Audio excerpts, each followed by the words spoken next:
Hello and welcome to the Nash Tackle Off the Hook podcast. Just to make you aware, this podcast may contain some explicit/offensive language, and if that's not your thing, you don't have to listen, but I have given you a warning. I hope you enjoy the rest of the show. You don't know the half of it, but anyway. I'm skating on the thinnest ice known to man.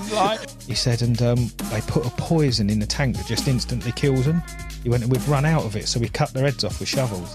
Suddenly, bang! The whole boat exploded. Take your sort of 8-inch long piranha and imagine that at 4, 5, maybe 6 feet. I said, I've revived your dead fish. F off, he said. You haven't. That was just humongous. It was... I couldn't believe what I was looking at. I'm just battling this fish out in the pond. I know it's a black man. I'm saying I'll never be a naughty boy again. If you catch fish and you return them to the water, then you are my brother. Pilaar and Hofman, the crazy boys. I've been let loose from Essex. Yeah. Thank you for inviting me here and welcome to the podcast. How are you? You stole all our food at lunch and he was talking some nice stories, but thanks for having you here in our own KWO studio. Mate, it's just lovely. To be fair, it is a lovely studio. We pulled into the car park, me and Rob, drove in, managed to get here from England. Stressful, but we got here. Did not expect, to be honest, to rock into such a nice, modern, well-lit office with two rogue characters. I thought it'd be like a Boily shed. You know this couch, yeah? What the name is of this couch? What's the name of the couch? Guess it. There's only one famous couch The out casting there. couch. Hey, exactly. Stains? I've seen some suspect stains, boys, but I didn't want to say anything. It's very nice, this. Yeah, exactly, yeah. You've got a tank. You've got all sorts of stuff at the back. You've got some Nash stuff. I love it. It's good. This is going to be a mental podcast, boys. Do you know why I know that? No, tell me. I've corresponded with Mr. Pilaar over there over Instagram, and he's sent me a plan that's probably double the size of this table. In that plan, there is everything from anacondas, Yes. three-legged cats, and loads of other things that you boys have experienced over your time. The guys in England will know you from KWO. If you don't know KWO, where have you been? But unbelievably sort of successful. Probably the first Netflix of carp fishing this side of Europe. Your boys' profile as anglers, the work you've done with Sipography and various other people over the course of time, Samir videos you've seen in you recently. You've done an awful lot of angling. Before we go into the anecdotes of crazy anacondas, etc., for you guys individually, how did angling start for you, Mark? Where did it all begin? Oh, when I was extremely young, maybe 4 or 5 years old. Nobody in my family was fishing, so I'm always guessing like where it came from. Somehow I just liked it, and then my father went fishing with me, but he was not an angler. And I was 5, 6 years old, and I think when I was 7, 8, I really fished for carp already. So if I look back in my album, it's just like carp, and then back then I measured them. So I think 50 centimeter was like my record for many years. And I just, after school, I just always went fishing, service fishing, whatsoever, from when I was a little young kid. So that's like 30 years ago now. Where was home? Was home Holland? Yeah, home Holland, Gouda from the cheese. Oh. But the thing in Holland is you have like everywhere, you have like small canals, small lakes, etc. So yeah, plenty of space to fish. And that's, I wasted my whole childhood. Wasted? My whole life fishing, more or less, yeah. Well, you've done well. You're still going. Yeah, true, good, man. exactly. Yeah. What about you? Where did it start? It's not that much different because I'm also like a young angler from 7, 8 years old, maybe a little bit later than you, Mark. But the thing is, in the region in Holland where I lived, it's more like the southwest, there was no big carp. And the first years of my life, I didn't even knew there also were in the world mirror carp. I only caught common carp, and there was no YouTube. It was before YouTube, eh? Yeah. It was like, of course. It was like 25, 30 years ago. So there was no internet, there was no YouTube. And I remember the first time I saw a mirror carp, it was on the front of an albatross catalog. And I thought, hey, that's a fucking crazy carp. So yeah. But back in the days, we figured out everything on fishing by ourselves. And I think that's a really valuable lesson that even today brings, so Mark and myself, it brings maybe more knowledge because you could not copycat everything. Yeah. So, yeah, and when I was around 18, I got my driver's license, and then I thought, well, Netherlands is a bit too small. Let's go to France. And so the last 20 years, I fish most of my time abroad. Also because fishing in the Benelux for Mark and myself is more difficult because the lakes, exactly as in England probably, are crowded. And our job now is mainly making videos. And we can deliver better work, more interesting content if we go filming abroad a bit more. So, but I live abroad like 6 weeks a year. But this guy, 6 months. You do well, don't you? You're away a lot. Yeah, but it's, we go like left and right already now directly, but we have a completely different life as well. I mean, Pilaar, he has kids, a wife. I have a girlfriend already for 20 years, but I never call her my wife. It's still my girlfriend. 20 years? Yes. And you've not proposed? No. That's great work. Is that great? That's great work, isn't it? But. We do had a bachelor party. Yeah. Did you? Yeah. I asked him, my friend Mark, when are you going to get married? Not so soon. So I thought I arranged a bachelor party. So we flew to the capital of Poland, Warsaw, at a crazy bachelor party, and we came back. And I said to him, we go fishing. So I told his girlfriend, we go fishing. So let Mark prepare. So he put all his material in the car, and we got back from the airport totally wasted, of course, after 2 days party. His car was broken open, everything stolen. No. That's not good, is it? But it was a fun weekend. Yeah, sounds good. You boys, in terms of meeting and getting together, talk to me about that. Obviously, you've got your Holland, you're similar sort of in terms of upbringing and how you got into carp fishing. But the moment where you two started to correspond or got together as friends, when did that happen? When we both swiped right. Yeah, nice. Nice. Old school Dutch Tinder, Grinder, No, kidding. The funny thing is in Holland, you had this website, KWO, and that website was built in 1998 by guys who we know now, but it was the first website ever in the whole world about carp fishing. It's really old school. And they had a forum where people talk with each other, etc. Yeah. And we met through the forum, and I don't know how we met through the forum. I just wasted all the time when we had internet, like being on the forum, reading and asking and blah, blah, blah. And you were probably the same. And that's how we met. Now, we both had the same vision about pay lakes. And back then, it was like starting, but we said, because I was fishing a little bit public, that's the real fishing. But if I look back at it now, it was a bit silly because I wanted back then to say to other people, this is the way of fishing, how it should be. Yeah. But now through the years, you learn that everybody can fill in his spare time the way he or she wants.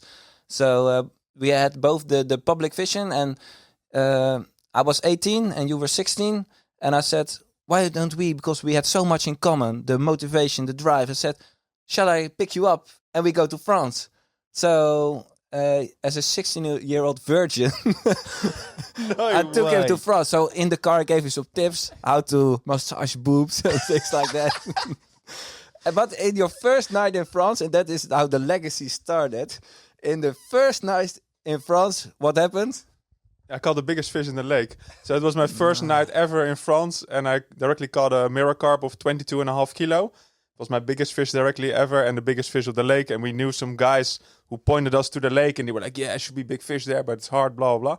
And we always make the running joke now, like, when we go fishing, I always catch the biggest one. Yeah. And that was from day one. What had you caught before that? What was the biggest carp you caught before that one in France?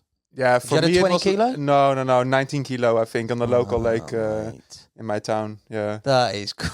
Yeah, your first trip, first bite. Yeah, like after 3 or 4 hours, whatever, first bite. Yeah, exactly. Yeah. That's crazy, mate. And you two, in terms of obviously now you've spent a lot of time together, you've done a lot of fishing. You clearly have like a good chemistry between you two. Yeah, very sort of larger than life characters, funny, and you can see that. I've seen that in here on and off camera. That chemistry, that sort of, I don't know, working together, because it's not always, you don't get on necessarily everybody that you fish with. People are different. Did you find that from the instant that you got on really well and you sort of were good mates and had a laugh and shared the same ethos? I think so. There's a long pause, mate, over that side of the couch. It's funny because we grew up in like completely different parts in Holland. You know, I was from the civilized world, and he was like from the You were more from the farmer's side. I mean, come on. From the countryside. From the countryside. Yeah. Farmers. So we were completely different, you know. I wore like nice clothing and my Nike Max and went partying, and this guy was like, With boots. yeah, like completely different. But on fishing terms, it was like first first love at first sight. Yeah, and the thing is, Mark is so hardcore motivated that if you are not on that level, and I think that I'm not on that level, but close, so then he can live with it. But if you're like a normal angler, you could not fish with this guy because he's like Arnold Schwarzenegger Terminator. He just keeps on going, and you have to be able to handle that. And I think Mark was like the most experienced and successful angler in his region, and I think maybe that sounds arrogant, but You're the only one in your region. Probably You're the only farmer. we had a lot of things in common, and we had the same vision about let's explore lakes and just go, because if you stay home, you're not catching anything for sure.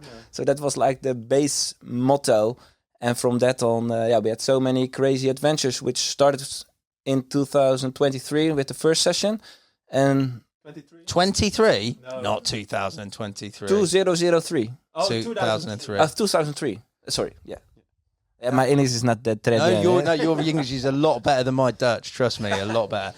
But what's interesting is you both said there that two things. You said you sort of bonded because you didn't really like pay lakes, and also you chose to go to France.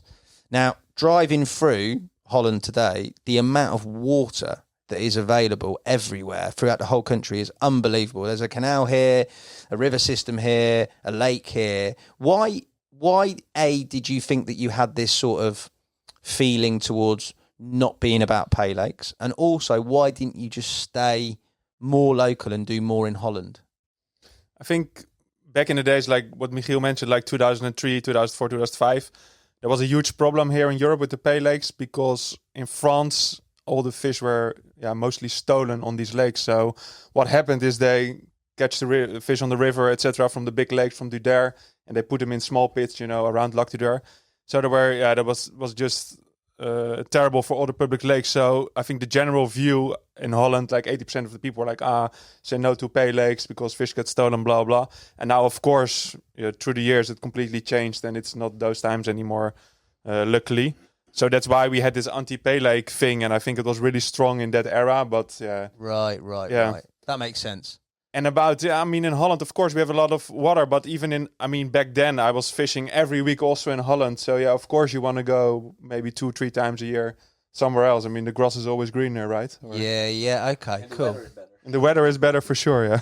Yeah. Same for you, same sort of thing in terms of, because I would imagine if you're from a certain region, how much did you travel within the Netherlands before you went to France? Now, for example, if I wanted to catch a fish, a carp above 10 kilos, I had to drive 45 minutes from my home.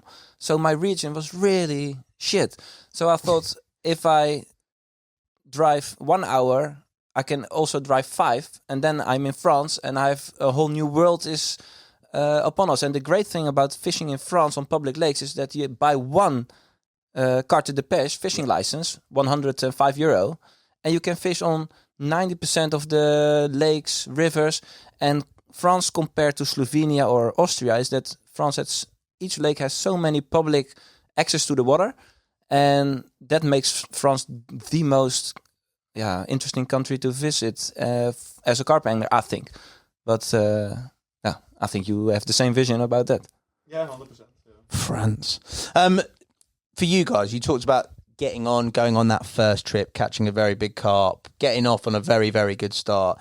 At any point in those early years, did you think that you would create or forge or have a career, a partnership in carp fishing in any way? Was that in your thoughts, or was it just friends going fishing? Well, it was friends going fishing, but I always had my camera with me. So also the first trip Mark and I, when we went on our first trip, I also recorded that. I made a video, and I was making blogs, written text on the KWO website, and Mark was a moderator of the forum, and he was also do some small jobs for the website. So we had the KWO connection, and therefore we went along really well. And so it felt very, very natural because to go fishing with him. But after the first years we fished together, we had like a 3-year break until you moved to Geneva. But I don't know if you want to go there already. Yeah, what's the break? What's the break all about? The 3-year break? What happened? Oh, it's not that bad. Is it not? I thought he said something. He talked about your hair. He did something. You took a leg off his cat. I don't know what happened. Not yet. No. No, I mean, I've never imagined that you could make a living with fishing. And for me, I was always, I was like, no, I want to be a millionaire. I want to make money. I was always focused on that. So I actually did a fashion business school because my uncle had a few fashion stores. And I was like, oh, that's cool. I kind of make money, look good, etc. So after when I when I graduated, I actually moved to Switzerland and worked there in a company for 4 years. And they made cashmere pullovers, like 400 or 500 pound pullovers. So I actually did something completely different. And it was really funny because during the week, I was like, dress nice and talking with models about photo shoots. And then in the weekend, I put on, my green fucking Nash hoodie and jumped in my car and went fishing. So where's the KWO pullover, mate? It's going to come back. The cashmere one, That's going to happen. And also for you, Pilar, I mean, your father had a glass business, for windows, etc. And the whole idea was that you would take over the company, and then and then fishing got in the way. Yeah. Crazy. Yeah, I think the biggest disappointment in my father's life is that I didn't went on with his business because from my 19th years old, I worked in the company. So I started at the bottom and I worked myself up. And then I said, sorry, Dad, I'm gonna do some projects with Mark and see you later. So he saw it coming, but it was not... for him, he saw his dream of, and then the business will go to the next generation. Yeah, legacy, I get But I said, I'd rather go fishing and do some fucking videos. But I never regretted it. I was also, back then I was already with the same girlfriend, which is my wife at this moment. Oh. And she was okay with it. But her parents were like, his dad is quite rich. He's got quite a good business. Why should he not go into that? What is wrong with my... You should talk to him. So she said, my parents think you should not do it. I said, I already said yes to Mark. So I can't pull back. What are they like now? Oh, they are happy because they also see, they follow me on Instagram and they also talk about the stories with the kids and really nice lake in Slovenia where you was. So they are supportive now. So that's good. Oh, good. You've won them round, mate. Yeah, of course. If you talk like this, no problem. You got this twinkle in your eye and you talk like this. But I don't tell the Anaconda story. No, we got to tell that later. That's the one. Your first fishing trip, you talked about going to France. You talked about this mega 22.5 kilo carp or whatever it was. The filming and the content side of stuff, obviously it's a fundamental part of KWO now, but you said there you took your camera along and you were filming little bits. From that and the sort of subsequent trips, I know that a real sort of prevalent point was a certain DVD that you launched in 2011? Was it around then? Exactly, yeah. Was that filming element and putting everything together, was that something that you were as interested in as fishing, or was it just a way of recording what was happening? For me it was like I have always been a sharing person. Okay. So I like to entertain people. So I also give lectures in the winter of presentations to people on small carp shows. So I like to entertain. And I thought, okay, how cool is it if I go on an adventure that people can see it? So I started my YouTube channel in 2004. 2004. That's early. Yeah, so we were the first. So I did it myself the first 3-4 years. And then in 2008, you moved to Geneva and you caught a few fish. And you said, you have to come here and we're going to make videos. So in 2009, I went to you to film and fish with you for, I think, 3 or 4 sessions. And we made a video series on YouTube. And the guys from KWO, who were the owners back then, we knew them very good. So we said, we want those videos to go viral. We have to use the KWO platform to release the videos. So we put them on my YouTube channel and on KWO. So everybody in the Dutch, Belgium carp scene saw the videos. So they started following the YouTube channel, and Facebook came along a little bit. So Mark and myself made a Facebook website, Pilaar and Hofman Carp Adventures. And I know back then we also had quite a good relationship with Nash, because I was a sponsored angler in those years. And I said to Ellen, I'm going to ask something really unpolite, but can you please send me a Titan, because I want to do a giveaway. A giveaway? What the fuck is a giveaway? But Mark was for his fashion job. Oh yeah, really far ahead of fishing industry with marketing. So we did like the first giveaway in the carp fishing industry with the Nash Titan, and it went like massive. It was like 3,000 shares, a lot of comments on it. So our social media grew and grew. And when the video series in 2009 was so popular, because it was the fishing into the Alps. So what you had was two characters. Pioneering in the Alps. Pioneering in the Alps. You had the blonde guy, the good fisherman. Yeah. And you had the stupid person. Crazy man. The crazy one. Yeah. That was me. But I was filming everything and make sure I could feed Mark. Like, hey, Mark, what do you think about this? So it was like good chemistry, and the surroundings were amazing because it was new. Oh, if people thought about France, you think, oh yeah, Lac du Der, Orient, maybe Biscarrosse at the west coast, but not mountains, frozen white snow. So it was really new. So that helped us a lot. And in 2010, I said to Mark, this year we're going all in on video. So let's try to make a film, and we put it on DVD. It was like for me a life goal. If I once make a carp DVD, and Mark was like, "Oh yeah, if you want to do that, I just want to go fishing." Go fishing. So I went with an airplane, not a jet, just not a private jet. No, exactly. Not yet. So I visited Mark and we explored new lakes. So I put that in the DVD, and then we started fishing in the. You did a little bit fishing before May, and then in May, the month May, I came with the car, and then at the end of the week, Mark caught a 34 kilo carp. It was, and back then we did not knew there was such a big carp in the Alps. That's unbelievable. Wait, 30 what? 34 kilos. Gee, yeah, we had no clue that the massive. fish was even swimming there, so that was crazy. I think it's our most watched YouTube clip, or not? Yeah. 500k views, yeah. 500k. Yeah, that's funny. And this is 2000, when did you say? 2010, 11, 10, 10. Yeah, 11 it came out, the DVD, didn't it? So especially back then, I mean, I didn't even had a clue that carp would become that big, like 30 kilo plus. And I mean, after that, I didn't catch the 30 kilo for maybe 8 years or something, 7 years, yeah.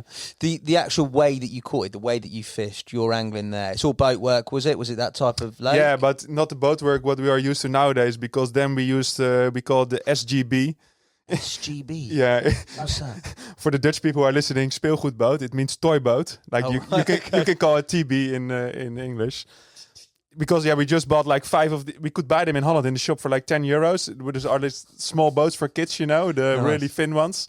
So he would always break him after a day, because we didn't. I don't know if we had money, or the market was not really there yet with professional boats. I mean, if you wanted a boat, you should buy a white Zodiac or something crazy, which was really heavy, etc. Yeah. So I mean, of course, the angling was the same. We went out with a boat, but it was like in a tiny play boat, and I mean, no electro, no, of course. And if I look back to everything what we were using back then, you're like, how on earth was it possible to land this fish? I think I don't know, when I was playing the fish, it was stuck also, I think. And my name was on the fish. Was it? Yeah. Wait, there's one more thing. Actually, the name was on. It was actually my fish.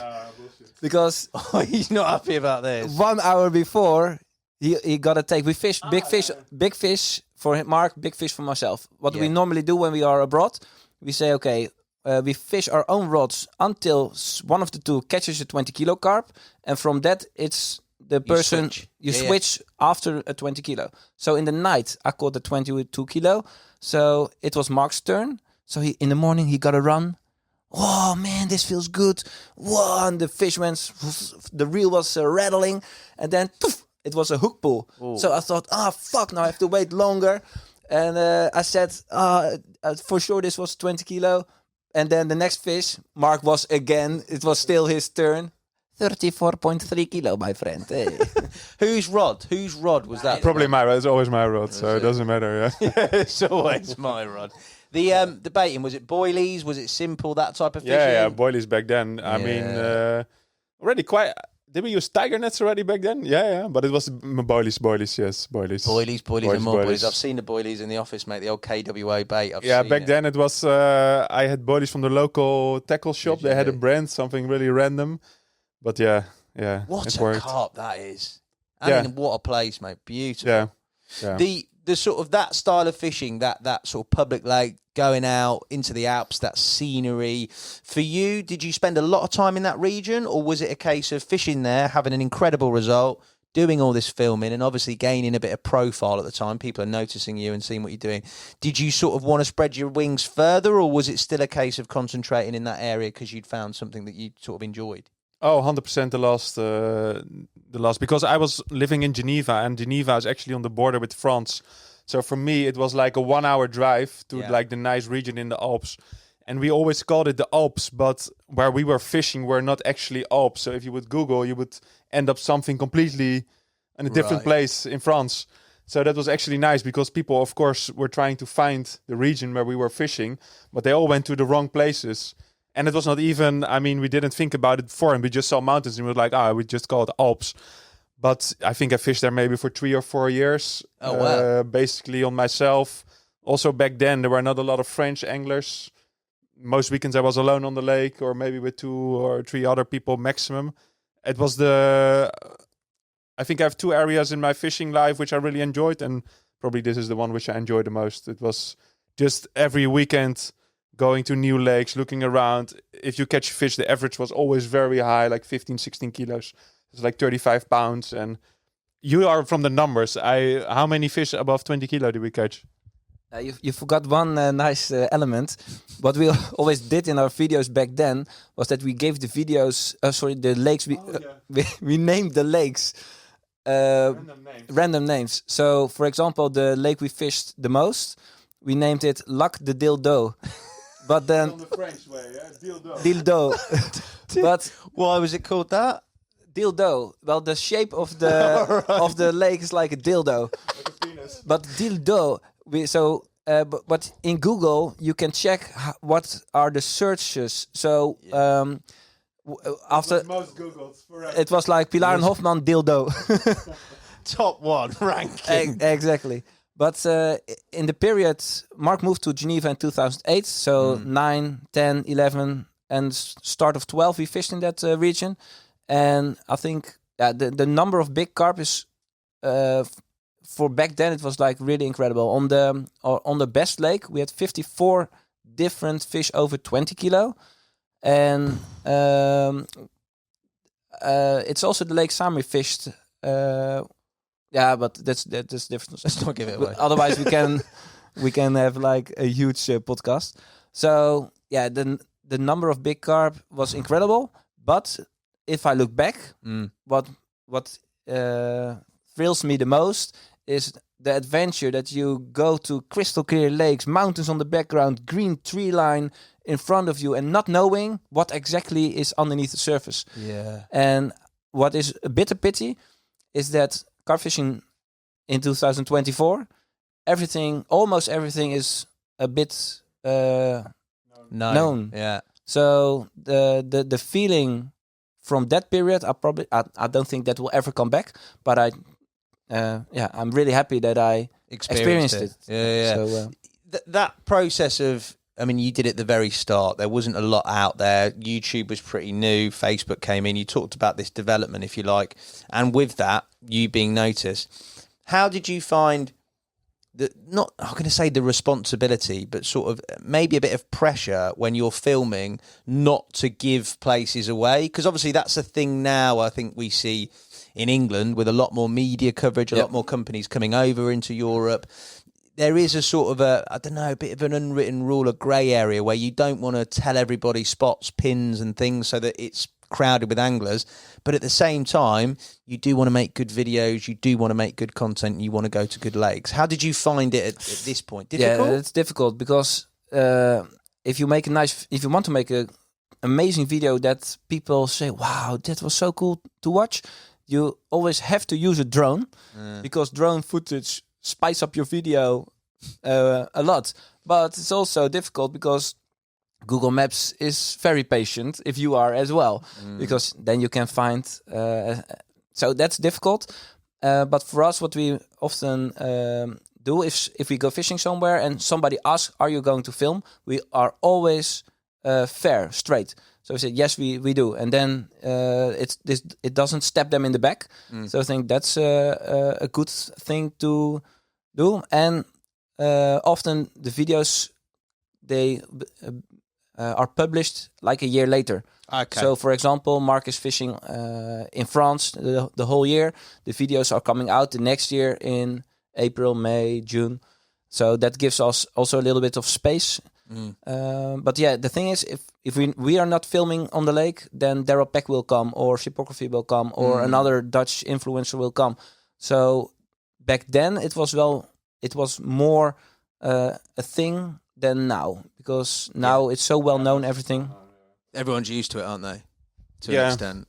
And I think it's of course I understand it, but it's a bit hypocrite, of course, because for the local anglers, of course, it's shit if your lake is being published and lots of people from outside come. But if I talk to so many anglers on a big event or whatsoever, and they caught their dream fish in the Alps, or I mean, we brought joy even when just watching the videos to thousands of people. Yeah, and of course, the 5 local people are not happy, but it's always the balance. Yeah, it's hard. I mean, and I think nowadays it's getting easier actually than getting worse. I think in the beginning when we started, we got so much hate. Did you? Yeah, 100%. Locally?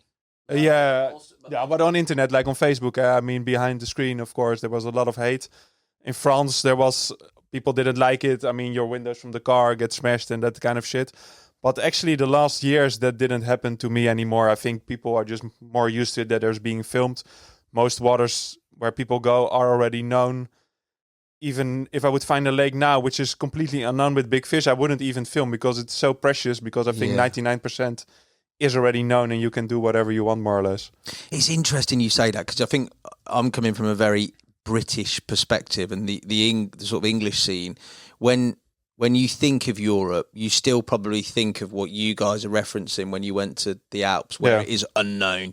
You don't, especially the public lake scene, you think there might be certain people, if you ask them, that might know or might be able to give you an idea of the stock, but you go in there and you don't really know. You're saying that basically that scene over here for you guys, which is your normal every day, even that for you is very well known. So all the public lakes, you've got a good idea of what's in them, the certain size of fish, the amount of fish you might be able to catch there. That is quite interesting. When you guys started, that sort of discovery, that excitement, when you were making your videos, did you find that over when you moved venues that you sort of chased that? Once you'd done a place, when like the Alps, for instance, that group of lakes, when did you decide that the sort of you'd done enough there and it was time to move on? What was the sort of thought around all that?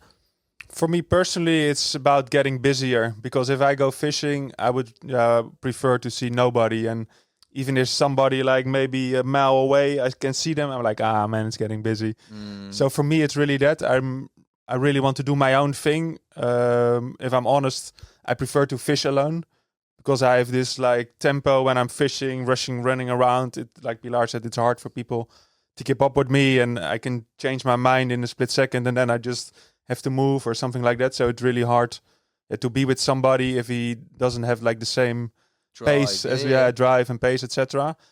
And for me, it's about, I want adventure, and I don't want anybody looking, because it's just in my head. But if somebody can see, even if he's fishing on the other side of the lake and he's looking at me, I feel already kind of limited, because I'm always, I don't know why, but I always do crazy stuff when I go fishing. You know, I go swimming, I dive down, and you don't do that? No.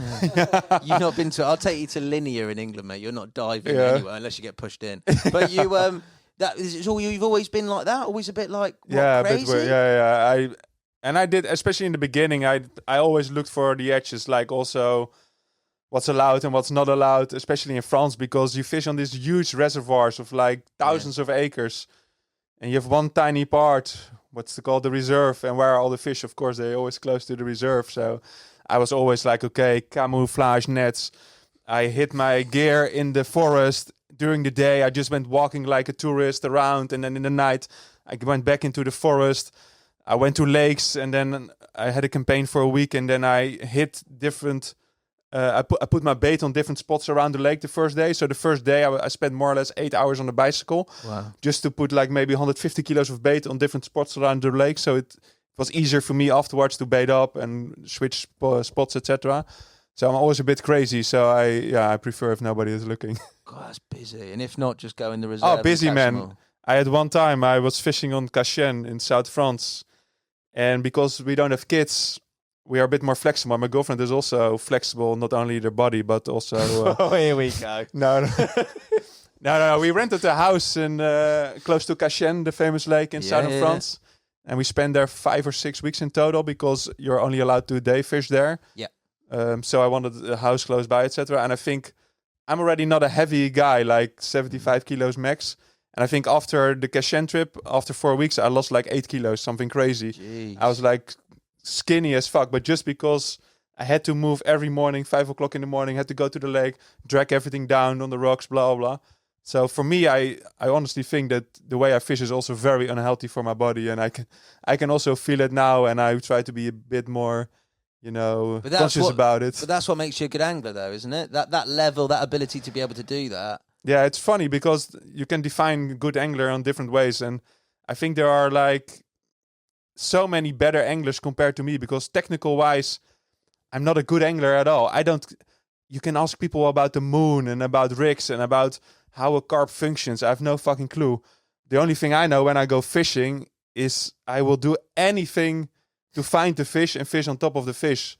And that's the way how I have my success, I think, fishing wise, but has nothing to do with skills. It's just I think motivation. Yeah, if you define it as a skill, but for me, it's just... That is the key, isn't it? I think that's the most important Just fucking go and... Yeah. Rigs, not bothered. No. Simple. Of course, I mean, it's all basics. And people nowadays, they get so lost in all the new stuff. And for me, I always say to people, a carp is a carp. It's the same carp from 10 years ago. I mean... you can still catch it in the same ways. And of course, my rig, my hook, I'm paranoid about my hook. It must be sharp. Okay, that's the most important thing. But for me, Ronnie rigs or whatever, you not got a Ronnie rig on. No, man. Imagine how many you'd catch. No, man. No. BS. but sharp hook, but most of your fishing, boily fishing on the deck, pop-ups. What do you do? Does it matter to you?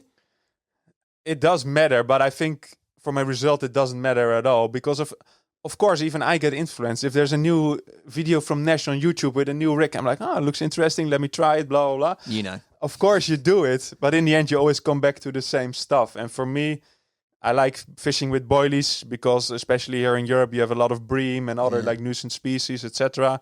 So you say, they fish with big baits in England, 80-20 mil. For me, a big bait is 28 mil or something like that. 30 mil bait. Man. Yeah, absolute madman.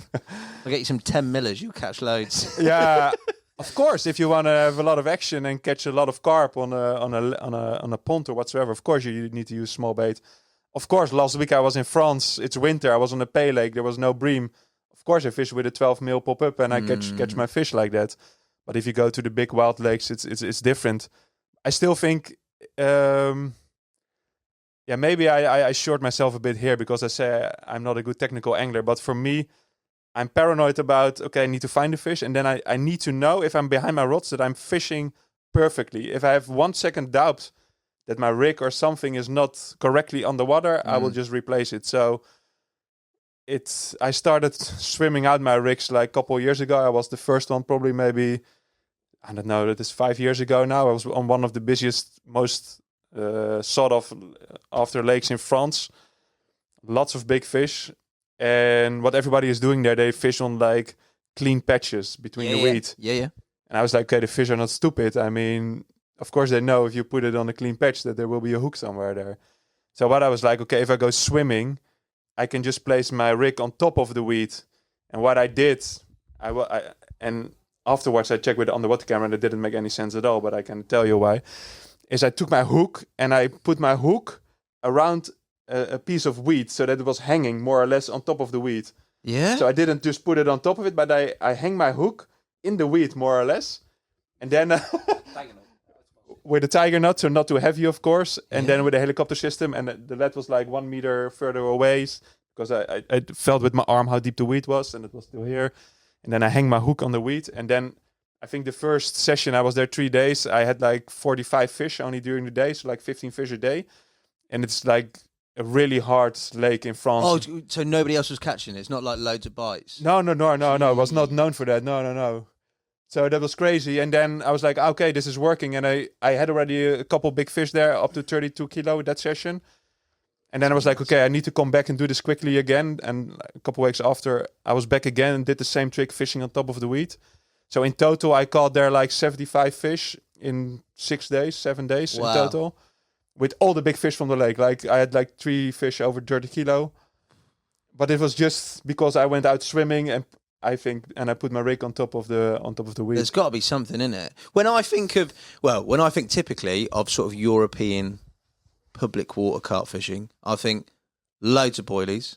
I think snowmen, bottom baits, not many pop-ups. I don't think pop-ups for some reason. In spring pop-ups can be... I think you need to recognize the seasons and then adjust to it. So, for example, before spawning, the last 2 weeks before spawning, okay, then you can bait quite some. But in the weeks before that, so from February till early April, I think with 1 can of pop-ups and 5 kilos of crushed boilies and 10 kilos of hemp seed, you have like the perfect combination. So, but in summer, then you can use baits more heavily, tiger nuts, boilies, and also pellets. I like to use it in the summer with the more hot, when the water temperatures are higher, then the oil from the pellets, floats out. Yeah, it's also because most of the lakes are deeper here, of course. In the UK, I mean, where we fish in the Alps, the lakes are like 10 meters deep, so that's like 30 feet or something like that. So then if you use pellets, you get a lot of stuff. You got a lot of catfish though, haven't you? No. On lakes mostly, maybe on Lac du Der or Orient, there are some few big catfish. But if so, use Scopex boilies instead of fish meal boilies. That helps. That's the first help. So don't use too much fish meal in your bait. But when I go out fishing, for example, a week, I bring maybe 80 kilos of boilies in summer and autumn. Yeah. But if I go in spring, I take 25 kilos and often I come back with 20. For example, last year, 2023, Mark and myself fished on Orellana in España. Nice. And I think we had 6 nights. Before it was like I think 3 weeks before spawning, and we used I think 5 kilos of crushed boilies and 2 kilos of tiger nuts, and we caught 30 fish. Wow! So location is everything, and even even that session, I was dropping my rigs with the boat, and Mark said, "Yeah, we're not catching enough." Oh shit! I don't have my wetsuit.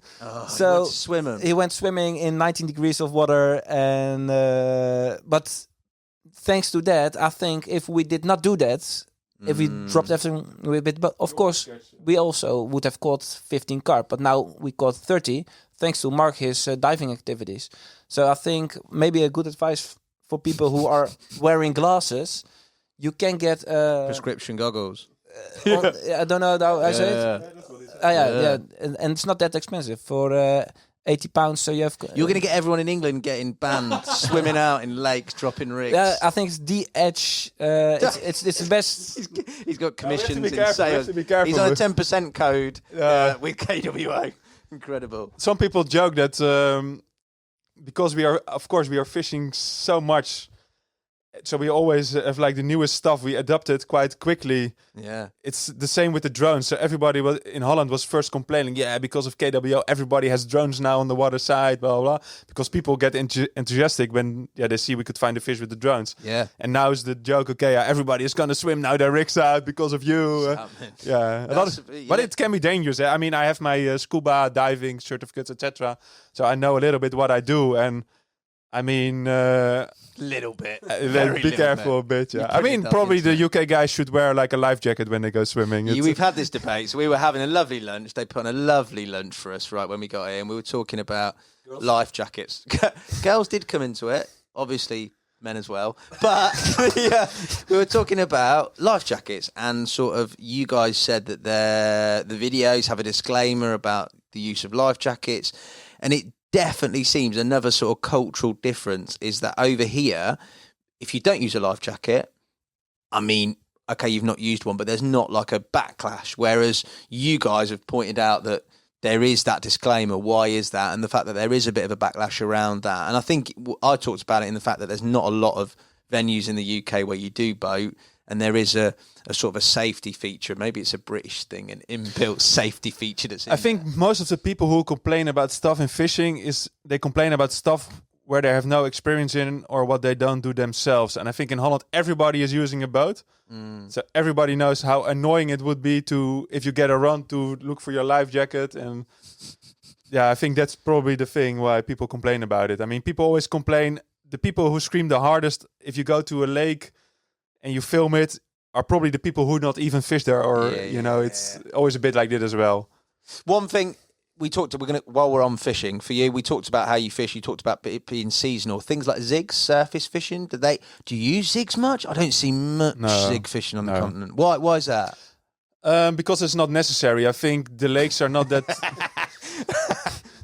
Go on. No, but I mean, the lakes are where we fish. I mean, the bigger lakes are not that pressured compared to like a syndicate lake in the UK. And of course, the fish, they hang around on half water. But I think if you go to the wild, bigger lakes, you can still bait a spot. There's nobody around, so fish will move in. They will keep eating there. You can catch them during the day, etc. So I think, still with like more basic methods, you can still catch your fish. Of course, if I would fish in Holland on a pressured lake, I mean, I tried zig so many times. I think I caught once a carp on it, but oh man, You caught attention on a zig? No, we went once to the lake in Holland, the pay lake from Bert. And there he showed me on the fish finder that the fish were hanging around the where you have the cold and the hot water emerging. Yeah. And the fish were sitting on top of the layer. It was like the lake was maybe 12 meters deep. Yeah. And my zig had to be at like 10 meters or something crazy, and we got a bite within 30 minutes. So of course, it's working, but in general, no, man. It's. What about surface fishing? No. Yeah, you like that? Yeah, I've seen a video. When we were 12 years old. Oh, he's mugging off the No, surface I fishing. mean, I think surface fishing is if you want to learn fishing, is the best thing you could ever do. Yeah. When I was young, I only did surface fishing, but same thing. Yeah, if you fish on a bigger lake or on the river or on a canal, what you're gonna do? Actually, I caught one fish. It was actually a nice story. I was fishing on the big river in France, the Moselle. It's a huge river, and I found fish with the drone, obviously, in lily pads. Nice. And the lily pads were in the middle of the river. And every time it was like a shallower part, and every time a big boat came, all the water got sucked away and I could actually see the bottom. But as soon as the boat was gone, the fish were there already. And I first tried to fish with pop-up, etc. They didn't bite. And then I was like, fuck, I need to catch these fish. So I went back with my boat to my car, drove to the supermarket, bought some bread, went back to the fish. And I only had a small boat with me. It's like 1.60 meters, so really small. I was in the middle of the river, and then I started surface fishing with Brett. It was kind of pain of the ass because of the current and everything. Yeah. But I hooked a fish, and I actually landed it, and it was my only fish during a 3-day trip on the surface from the river. So that was actually cool. There you go. There you go. UK, mate. Get the UK styles. And it was 22.5 kilo? 22.5 kilo? 28? Yeah. 28 kilo? No, of course not. That's a good carp. 20 kilos is a good carp, mate. 13 kilos. Also nice. Still good. Back to sort of your journey and KWO. You obviously film content. We've got to that stage. I took you on a big sort of tour of fishing for a minute, but we've come back. the sort of journey with you two, the content journey. You started filming at the YouTube channel. You've got a profile. What was the plan from there? Was it just fish new places, go new places, or was there a bit of a KWO come in? Where were you with all that sort of stuff? In 2011, we saw we had the DVD. Yeah, we had 1,000 copies, and they sold out. But including each copy, we put a flyer. We have put a flyer in. And it was a flyer from the website we built ourselves. It was named carpfilmpjes.nl, which means carpmovies.nl. So each day we grabbed a video from YouTube or from our network that we put on our own YouTube channel and then embedded it on the website. So the people knew each day at lunchtime there is a new video selected by Pilaar and Hofman for us. Every day? Every day. Yeah, but it was just a YouTube embed. So it was also... Terry Hearn had a new video on ESP channel. We used it, or the new Eurobanks was coming. So, but for us, it was like interesting how to see, because Mark was back then, he was already moved back to the Netherlands, trying to build his own business, all curvy, successful line. Right. I was still working at my father's company. So, but within no time, together with Jos. Jos is the third guy in KWO. He's Mark's childhood friend, I think. And we started to sell advertising space on carpfilmpjes.nl. And after like 4 months, we had sold every banner position. So we could not sell more. We could not earn more money. So we thought we need to have a bigger website. So I thought, I am already making articles for KWO. The guys, they started it in 98. It's now 2012. So maybe they are sick of it. So we asked, do you want to sell it? And after like 1 year of, maybe. And after 1 year, it came to a deal. And then Mark, Jos, and myself each had an even split. And then we really started with KWO. But at first, it was only part-time because it only had a few €1,000 of revenue coming in from the advertising. So we started with a small clothing merchandise range. Then we started, was your idea, to sell boxes with products. So we said, okay, hello GRC, hello Nash. You want to add something in our spring box? Yeah, we have the new shot rigs ready made. So we made a box that and the company, the mystery box. Yeah. So and then we sold 150. But if people bought the box, they also bought merchandise. And so we started with a small business, and then I could quit my job for 1 day. Mark could quit his job for 1 day, and so we built our own business from that. And we had each year we had the DVD. Each year at the big Carp Swallow show, the big venue, there was a DVD from Pilaar and Hofman. And I still remember in 2014, I think it was. 2013, we were fishing in the Alps for the last time in winter. And Mark said, what if we would start a Netflix, but then for fishermen? And I thought, yeah, we are making videos. Yeah. Makes sense. We are now doing everything on YouTube, which is if you make a video and it gets 30,000 views, you earn like £300. But you have to go fishing for a week. You are editing a week. So it's like $3 an hour. So not a really good way of building a business. Yeah. So in 2016, first of from the numbers. Yeah. I have no clue. So like 2015 or 16, we started the KWO membership, but back then there was no software for it. So we had to hire people to make software to build the system. But the cool thing is, because back then we invested all the money to build the software, we have now quite a decent streaming platform software product. So yeah, it's working.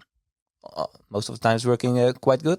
I'm always proud to say that we were before Netflix in Holland, we had already the Netflix for carp fishermen in Holland. I think we were 1 year earlier, and after a year, Netflix came. So I think we were actually quite early. And I always tell myself as well, we say, if we would have invested this time into another thing in a bigger market. Any other industry. Exactly, any other industry. We would You're have, not sitting on this couch no, with me. even on YouTube, we say sometimes jokingly, if we would just started a general vlog on YouTube back when we started in 2004, we would be so much bigger compared to... But it's not as much fun. I mean, fishing is the passion. It's why it worked out, everything in the end. But... the fishing. Talk to me about that. Obviously, there's a need for content. There's a need for your own fishing, your own passion. Was it about big carp? Was it about numbers of carp? I don't know. What was the sort of drive in the UK scene? You sort of have people who like to catch lots of numbers. Everybody generally likes a big carp, but then there's a few that target specific big carps. For you guys, was it about a 30 kilo fish? Was it about a 25 kilo plus fish? Was it about getting 40, 50 bites in a video? What was it about? What made you choose specific places and venues to go? I think that answer will differ maybe for... I know exactly the answer. You know exactly the answer. Yeah. For me, it was big fish, to be honest. Straight. Yeah. How big? Big and a lot. So, Big and a lot. Yeah. Greedy motherfucker. No, of course. I mean... We were quite early in France, so we if you start catching decent fish, you get spoiled, and you only want bigger, more, blah blah. So I think it's a natural way you go through fishing. I mean, if you have some success, you want more success, blah blah. And now I'm back to more to the beginning, but we can talk about it later. But I had a period I just wanted to catch 30 kilos. I was just like, okay, I want a 30 kilo from that lake. I know there's one there, and even at one point, I was looking at myself. I was like, okay, this is just stupid, because I was driving to France. It was a small lake. It was a 13-hour drive, and I was fishing there for one fish. And I was like, I'm a fucking idiot. I cannot go target fishing on 13 hours, Yes, from home. It didn't make any sense. I was like, okay, I need to approach this maybe a bit differently. But I'm target fishing, no, because if somebody else catches the fish... your campaign is gone, so I never really liked that. I always chose my lakes that there are multiple interesting fish, Okay. If one gets caught, there's always another one. And for me still, if I know there's a big fish, but also still a bit mysterious or the unknown, or it always has to be a hard lake or illegal lake, or, I need to trigger myself a bit, yeah. It's not just the big fish which excites me, because then I could have also stayed in Holland and go fish like the syndicates or whatsoever. For me, it was always a combination of like nobody around, must be a big fish, maybe probably a handful of big fish, and looking for my own limits as well, fishing wise. So that was it for me. Yeah, and for me it's different. I think I'm always more the person that I look it more from the viewer's perspective. Okay, what does the audience wants to see?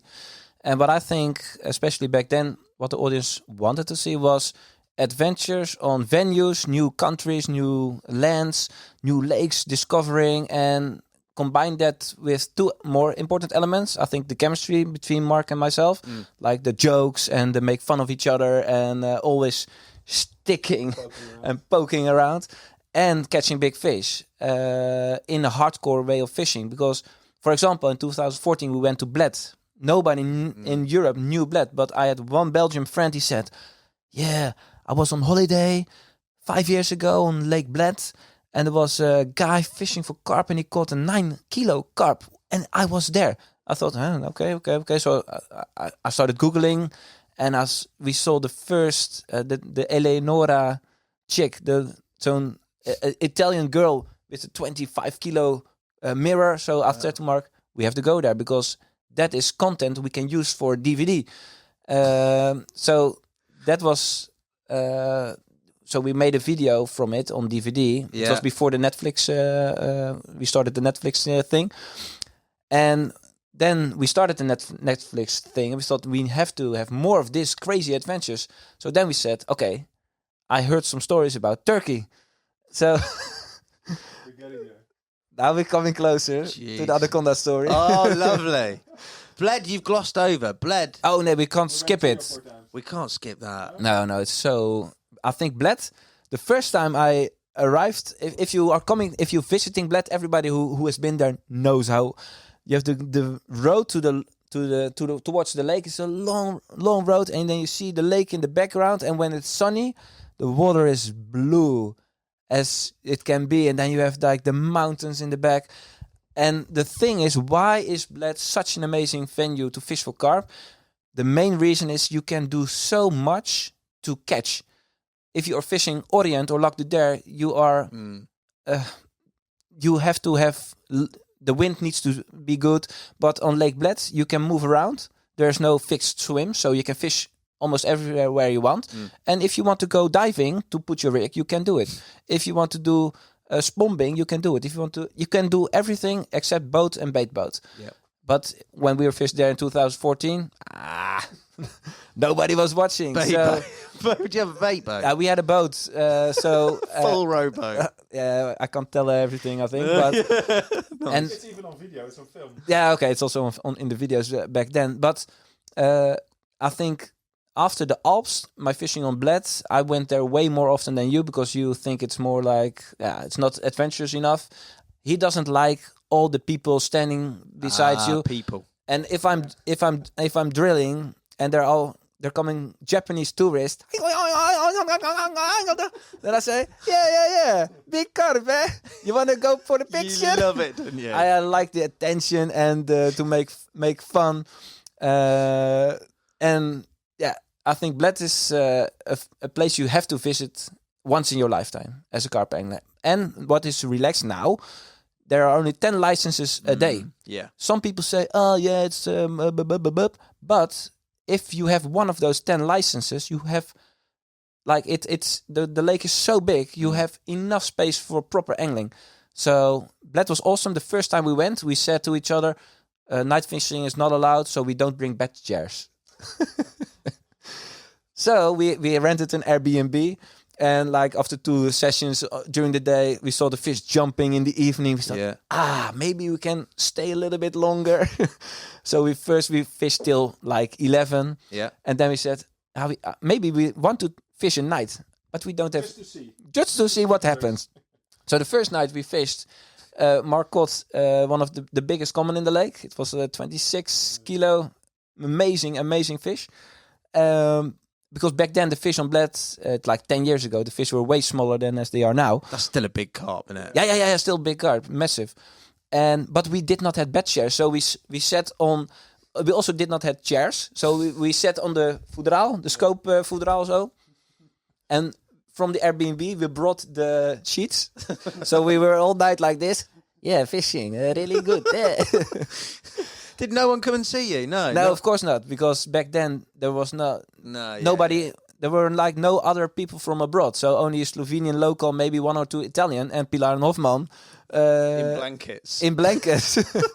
So, and the second night, he caught a 50-pounder, like 25 kilo. It's 50. Yeah, it's real Dutch pounds.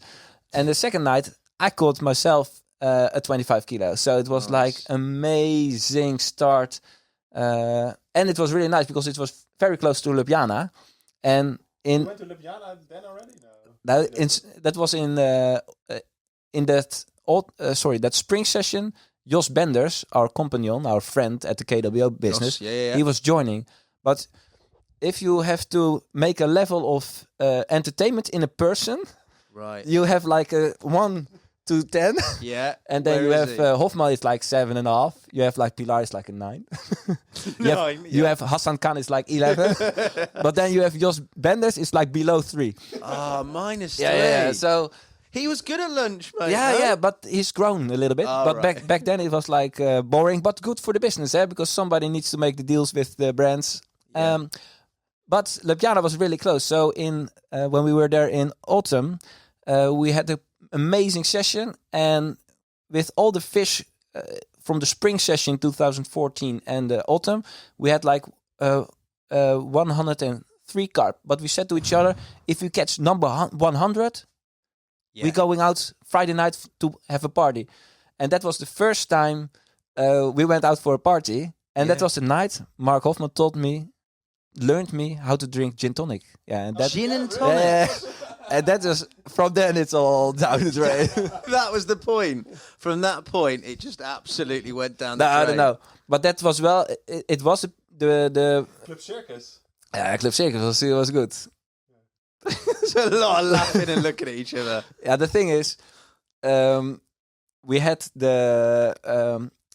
we did not have money back then because we were still we had only the business model of the advertising, so we could not afford hotel or something like that. But we said, okay, it's Friday evening, we can fish till 11 at Lake Bled, but Mark caught at 7 in the evening. He caught a very beautiful 20-kilo common. So that was the end of the video. So we thought we can fuck off now to Ljubljana. So I had shower gel because Mark only with a lot of efforts he can bring a toothbrush when he goes fishing. Right, yeah. So I had shower gel. So we it was October, end of October. So we everything off on the shore of Lake Bled there. Nice. Wiped in ourselves with shower gel after 1 week of sleeping in the car. Jumped in the lake. Cold. So we went outside, back on the bank. We had one set of clothes. Well, nice clothes. Nice clothes, Going out normal clothes. clothes. Yeah. So we put it on. We went to Ljubljana. It's like 1 hour drive. Martin Garrix in the car. So we knew this is going to be good. So we said, okay, let's go to the parking garage. Yeah. And no hotel because parking garage is cheap. So we parked the car and we walked out of the parking garage. And you cannot imagine. We bumped into 3 girls. And we asked, where are you going? Yeah, we are going, because it's Balkan, eh? We are going to Club Circus. You want to join? Yeah. We are here now. So we went to Club Circus and to Club Top 6, which is like on the... He remembers everything. He's on it, isn't he? And in the car, Mark was Googling, is there a strip club in Ljubljana? No way. So it was like 3:30. We were a little bit drunk, but because that's what happens when you go out in the Balkan on your first gin tonic evening. And we got into a taxi, and we said to the taxi driver, "Hello, my friend. You know good strip club? We have heard good stories about Club Hardcore." Club Hardcore one. Yeah, because that was on the website. The Google review, the Google reviews. You were on Google reviews for strip club. Incredible. So he said, no, it's closed, but I know good one. Oh yeah, good. You drive. No. Yeah. So he was driving 10 minutes, 20 minutes out of Ljubljana, in a small village, out of the small village, even smaller village, and then he said, we are here. Okay, we are here. Where are we? You gotta find out. This we stepped out of the cab and we said, "You wait here, my friend. Otherwise, you will never coming back." Yeah. So it was like a big parking place in. It looked like a Ukraine village bombed by Russia. Only 2 buildings, but one of it had on the cover girls above the door. So we thought, I think the taxi driver means this. So the thing is, we were like virgins back then and never been to a strip club. So we were like, oh my God, are we really going in here? And Mark said, yeah, but now we are here. You've done an hour in the car. Exactly. So much effort. So ding dong, and like a big Slovenian bear opened the door. Hello. Yeah, we want to go drink. So we went in, and when you go into a strip club, you have like the first door, and then you have often a sheet. And after the sheet, that's where You're in. Yeah. So we put the jackets, like it was like a Nash jacket and an aqua like green. So probably the doorman thought, there's 2 idiots here. But I remember like yesterday, I put the curtain to the side, and it was like nothing. Crickets. Nobody there. No. Except from 20 dancing girls and a barman. So Are you joking? yeah, so there was nobody in strip club except us. But for entrance, it was 20 euros. So I paid with 50. He said, "I'll bring you spare change in a moment." okay. So we went in and we were like, all the girls like looking at, hey, there's a ETM coming in. Yeah. If you put in bait in a pay lake, like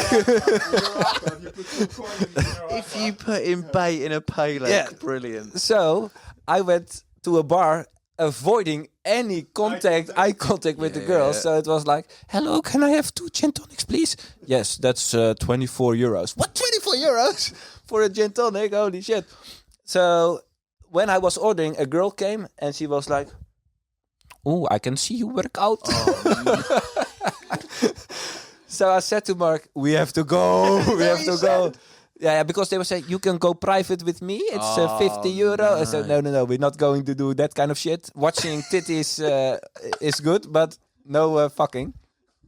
So the door guys, they saw these motherfuckers are not going to spend a lot of money here. Yeah. So the guy came to me, the door guy. When are you going to pay entrance? I said, my friend, I just gave you 50. Yeah. You have to give me 10 back. I don't remember. You have to pay entrance. So Mark came in between, like, okay, we cannot make a fight here. So we paid 50 euros again.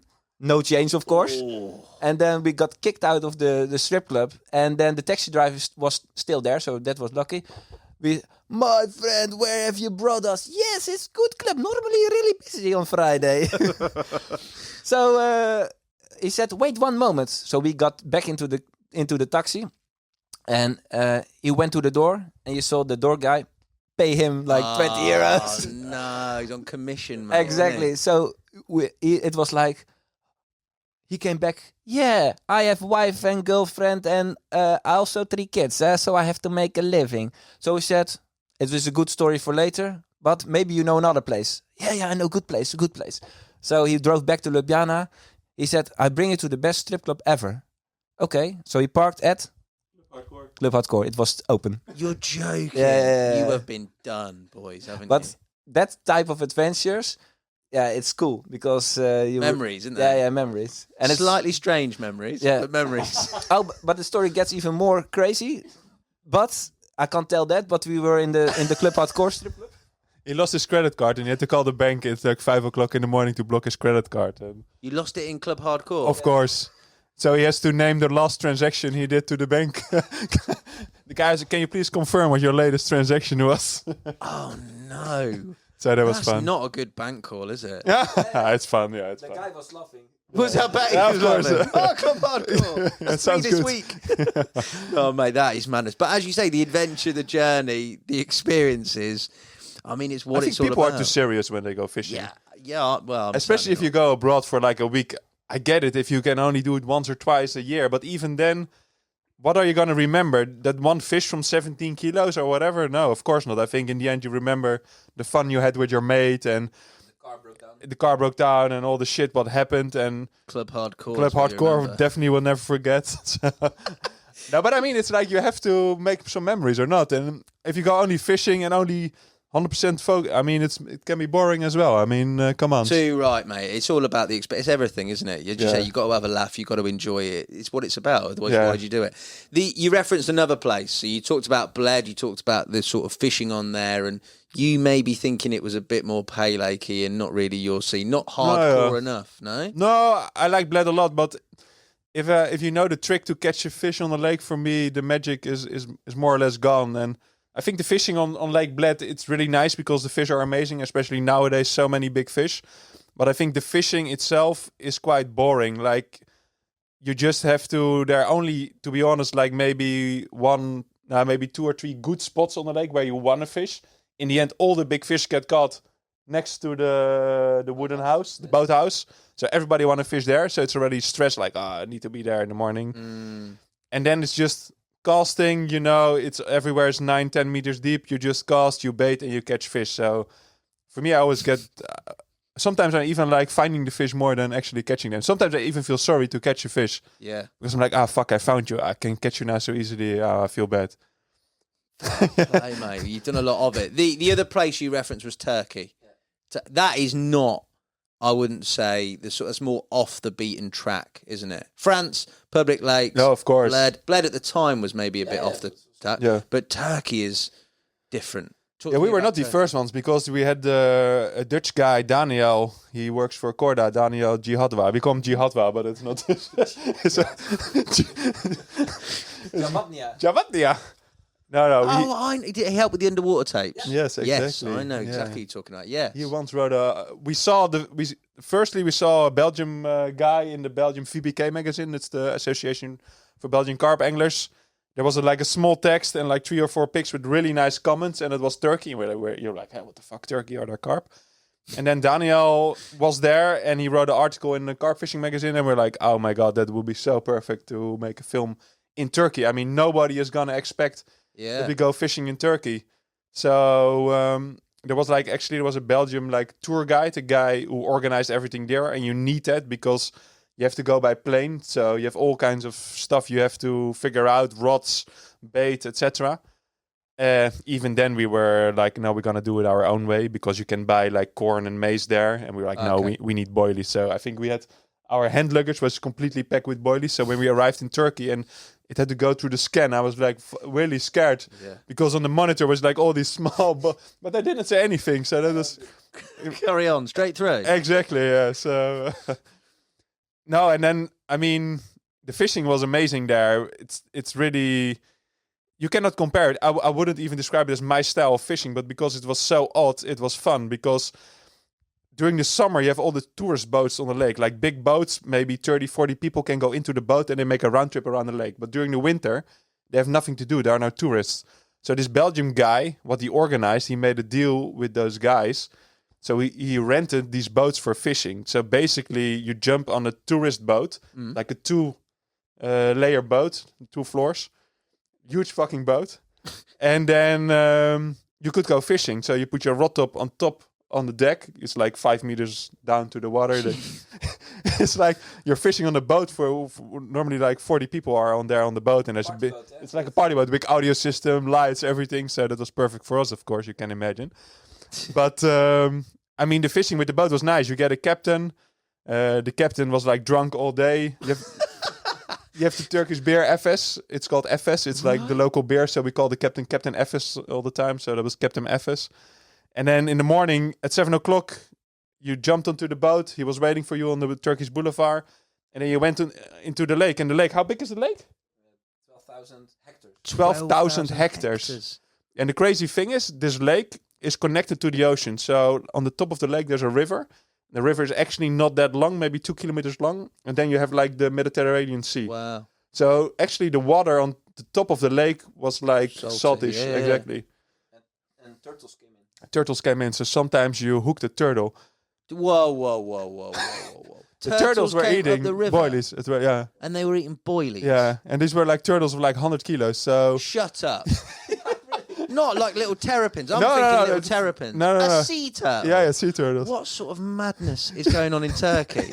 Why are they eating boilies? Yeah, because it's easy access. Easy access. What? How many boilies did you take to No. bring them in from the sea? Yeah, coming exactly. in. No, in the end, I think we caught on. And also there, it was really funny because the first day we went fishing there. It was a huge adventure. And the Belgian guy was like, yeah, I know this spot. You have to fish there. It's a good spot, blah, blah. Okay, we were like, okay, we want to do our own thing. But the first day we follow you. We go to that spot. We went to that spot.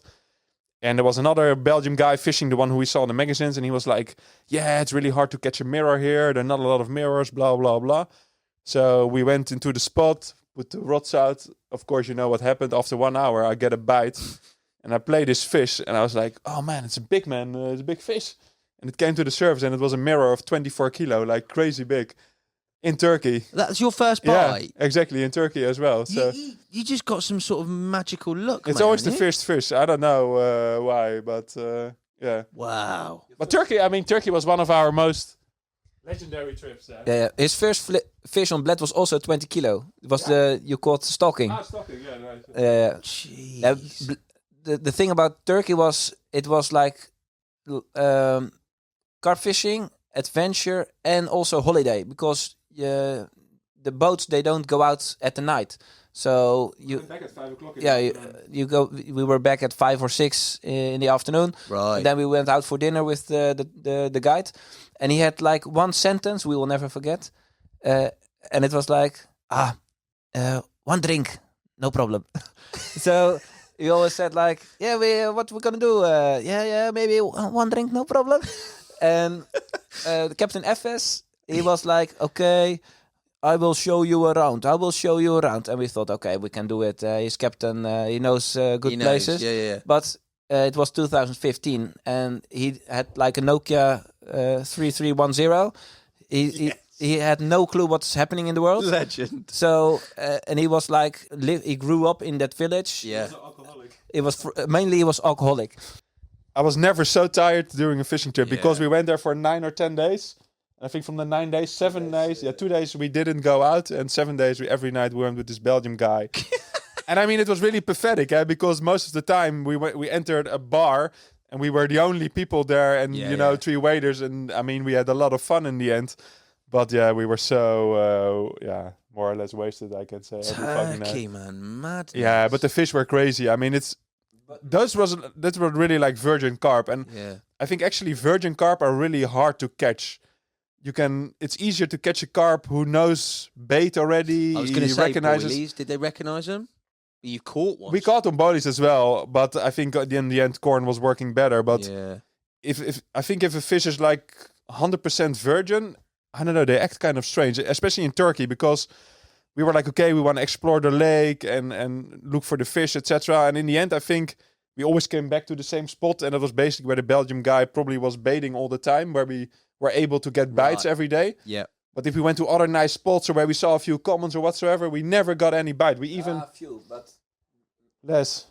We even fished from the banks, and we even stayed one night because we had one spot during the day where we caught.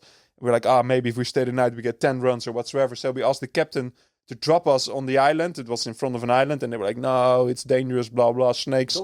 Donkey Island. Donkey Island? Yeah. And we no, we want to do it, and then we didn't catch anything during the night. So. How big did the commons go? You said you had that mirror that was 20 odd Yeah, kilos. and we had another common of 23, I think. So the average was actually quite big, but also there the thing was that probably most of the small fish were being caught away by local poachers, etc. They were not allowed to fish on the lake, but in the night we saw it when we fished one night there. There were motorboats all over the lake just with nets. Yeah, you nets. know? Yeah. So Turkey it's a while ago, maybe 10 years ago now. And I think nowadays it's not interesting anymore because we heard that most of the fish are Have been taken. And be eaten. Yeah. Where did the anaconda come in Turkey? No, it's fucking. It's Morocco, man. We have so many stories. We're already 3 hours in, or not? You might feel like you're 3 hours in. That's incredible, mate. Like again, but it's different now, isn't it? Turkey, like. You want to hear the anaconda story or not?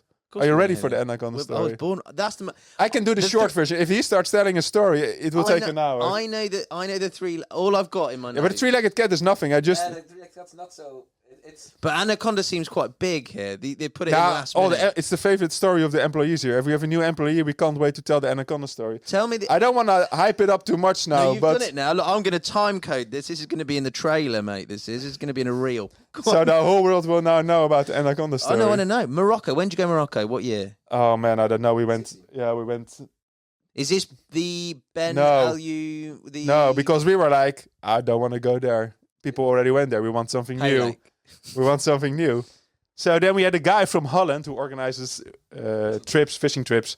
He was like, yeah, I have a lake and it's completely new. It's virgin. So, man, it would be so great if you guys can go there and figure it out. And we were like, perfect, man. Completely unknown lake in Morocco. How cool is that? And he also joined. And there was again a local. It's always the Belgium guys. I don't know. I have an idea that people just...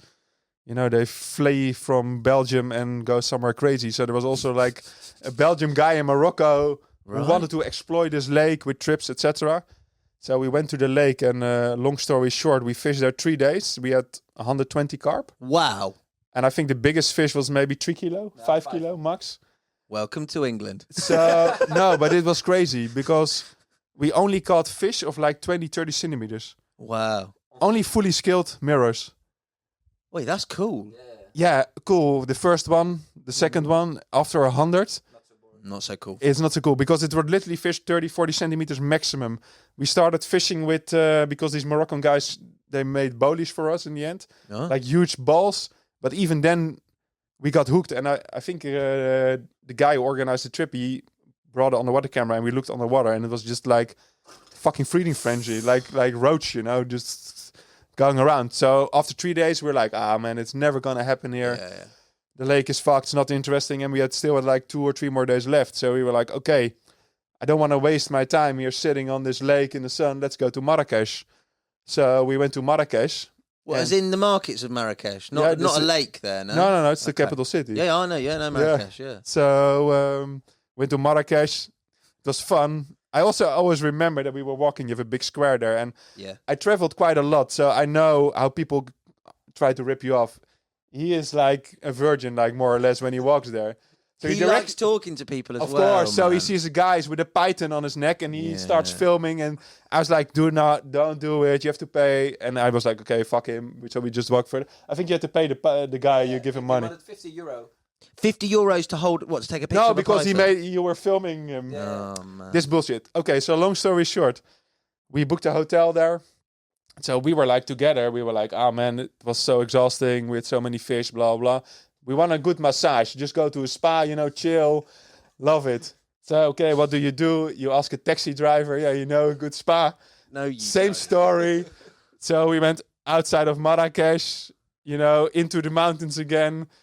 And then we went into like a neighborhood. It almost looks like Russia, like flat buildings and shit. And we were like, man, this is bad. This is the wrong kind of. This is not the spa. It's okay. We went to do the spa. It was actually quite okay. Yeah.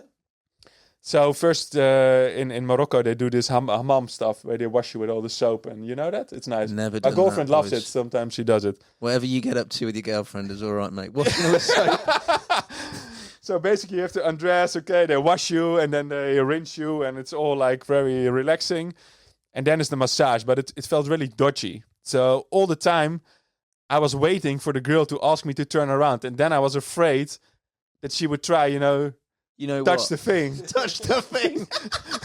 And I was like, oh my God, no. So you were face down first? Yeah, of course, just the massage. But I could feel already that she was not a professional masseuse. Because, it was like, She a bit handsy, yeah? Yeah, exactly. I was like, you have other expertise. So she was like, turn around. And she started massaging. And then she was like, this is it. And I was like, okay, for goodness sake, it was not something crazy, And then I was like, okay, I was just in my underpants. And there was this small curtain, and I took the curtain away, and I was looking around, and I was like, where is he? I didn't see him.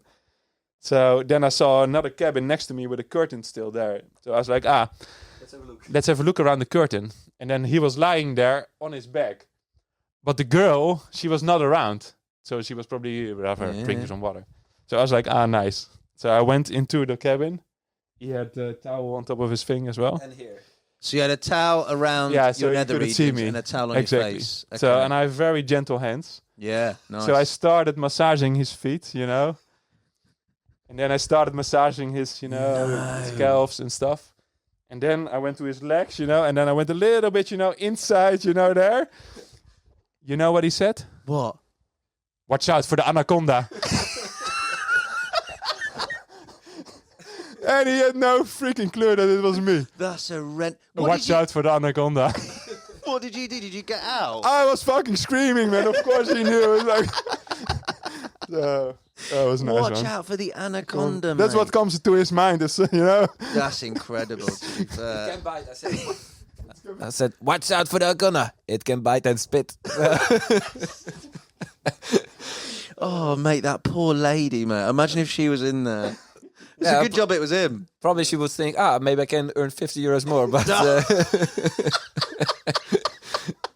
Incredible, boys. But you didn't go fishing again in Morocco after Anaconda No, Gate? we're still waiting for the next venue, which... I actually would want to go now. Bin Al-Hadin is interesting. Yes. I've seen a fair bit of coverage from there, mate. Yeah. Incredible, like landscape and sort of vistas. But I don't know, big fish. I don't know. Yeah. Morocco...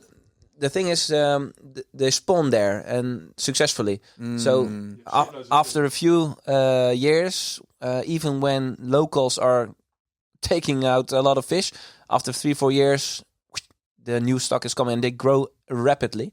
So, but you are, I say you depend on other people with material, with things, with rods, tents, batches. Okay, And that is you don't like that. no, and especially also maybe it's good to mention is that the way Mark and myself how we fish is like, okay, arrive at the lake, puff, puff, puff, bait 3 spots, go to another lake, bait 2 spots, and then fish 12 hours there, 6 hours there, 1 night there, 24 hours there, and in the meantime, one of us goes to the other spots, bait, bait, bait, bait.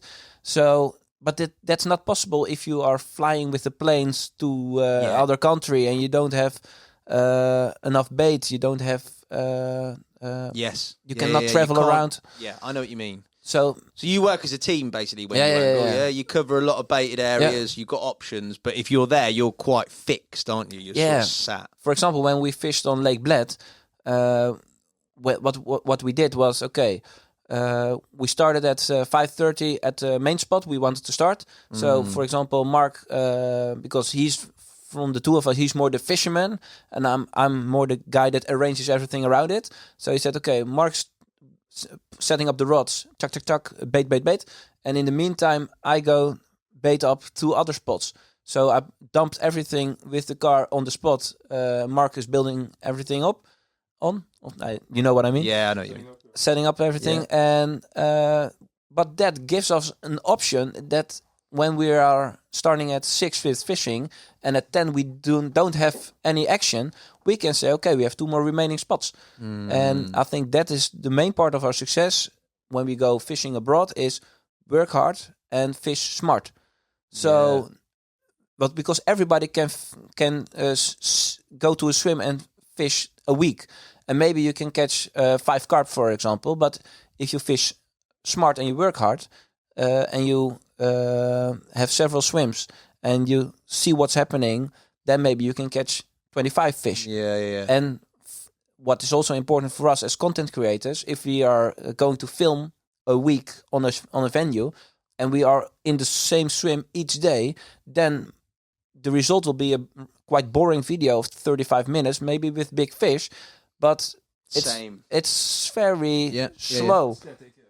And if we say, okay, holy moly, we haven't caught anything this morning, so luckily for us, we have a plan B and C and D. So then the content is way more energetic and interesting to watch because we learn a lot during a week like that. And one thing that we both love is that when you go fishing, that you still are learning new things. And I think the most the sessions where you try things and try tactics on several spots, several tactics, several bait. Yeah, you learn more than. Yeah. It's in the same what we always tell people, and if you ask a Dutch angler, he will immediately know it. We always say, okay, the last 24 hours are the most important ones of the session, and we. Quick fish. You can tell this one. Yeah, good. We all say, okay, even if we didn't catch any fish for 2 or 3 days, we always say, we don't worry because in the last 24 hours we will make up for it. Because if you go fishing 3 or 4 days and you invest your time in it and you move and you look around, keep your eyes open, you always need only one bite or one night to make the whole session. And I think in the last 24 hours, if you did your work, you work to it, you work into it, and then it always works out. It's crazy. Also, last week in France, I was only 3 days there. First 2 days a bit struggling, trying different spots around the lake, etc. The last night, 4 fish, biggest fish of the lake, etc. And I was like, again, last night, again. But it's just that process, and then you get your reward. Exactly. What's he like, mate? He is mental. He must have got you in so much trouble over the No, that's years. funny, man. He's crazy, man. Yeah. Everybody always wonders why he never gets slapped in the face, and it never happened to him. And it's we are really different in some ways and really similar in other ways, of course. But I mean, fishing with him is really funny, of course. Yeah. It's always stuff is happening. But for me, I had a lot of energy, mate. But he has got but it's different. Yeah, crazy energy. But it's different energy because if I would tell him in the morning at 5, okay, we have to move now. I have to kick his ass. So, but yeah, you're right. And sometimes, I mean, to be honest, for me it's fishing. I really want to catch, and like he told you, like on Bled, he loves when 20 people are around. I'm like, fuck, man, please walk on. No, I want to do my thing, and he loves it. That's for him is like more the whole thing around it. What he loves. Yeah. For you, over the course of time, when he comes back in from his toilet break, we'll talk more about the sort of KWO journey. But for you, over the course of time now, do you feel as sort of enthusiastic about the fishing element? Like when it was new, when you go into new places? Of course not. Hard? Do you find that hard? No, not hard. I still like fishing a lot. It's more maybe the camera side of things which makes it hard. Yeah. Because for me, I'm really programmed. Like if I get a run, first thought is okay, camera and not rod. Because I always film everything alone. I've never a cameraman with me. You've not got cameramen, it's all you. Only me. I film everything myself. So several reasons, because I'm abroad a lot. I mean, it wouldn't be affordable, and also not to ask from somebody to spend that much time away from home.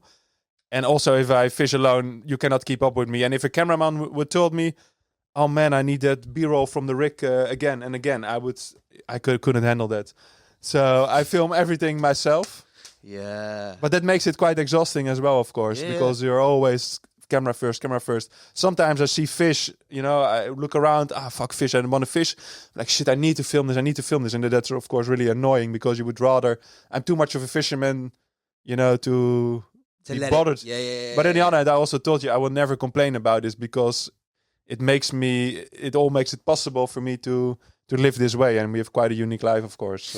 Yeah, it's very unique. But you made it as well. We've picked up here off Turkey, Morocco. We've gone through some chapters, but realistically, the whole concept of making content, obviously the advertising stuff came in, but the actual sort of Netflix type platform, we've seen it over the last 4 or 5 years in England really take off. There's a few different typography, Carp Fix, Cinecarp. There's various other sort of guises to it in England.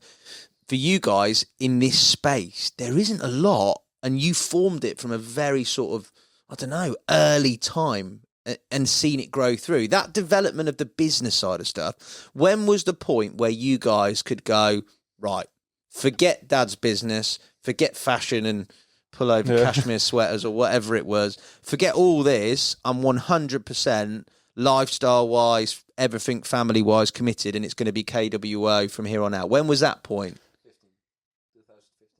Yeah, and that was after we launched the membership. I mean, we call it the membership because it's not only videos that people can watch. We directly had from the beginning that we were like, okay, we want to offer exclusive discounts for our members. And I think the strong thing about us, and it's really natural for us, is that we are really approachable for people. So you always did a lot of presentations on events. We were always there, always, engaged with the people. So I always feel like people really supported us in our journey. It's not like, oh, I want to buy something from you. They favor it to us. I have a feeling almost, So we said, okay, we want to build a community. It's not like, okay, we make a video, you pay, you make a video, pay. We thought, okay, we want to make it broader, like a feeling. So in the beginning, we had stuff like people could chat with each other on the website, and all kinds. It was not only videos. I think when we started that, and then after we had our first 1,000 subscribers or something, we were like, okay, there's something here. You still had like 3 magazines in the Netherlands, and those are that were getting more and more difficult for them. But for us, it was like, okay, if still 5, 6, 7, 8,000 people are willing to pay for a magazine, I mean, in the end, they will come to us, because what we can offer them is 20 times better. And the magazines weren't doing anything digital? No, man.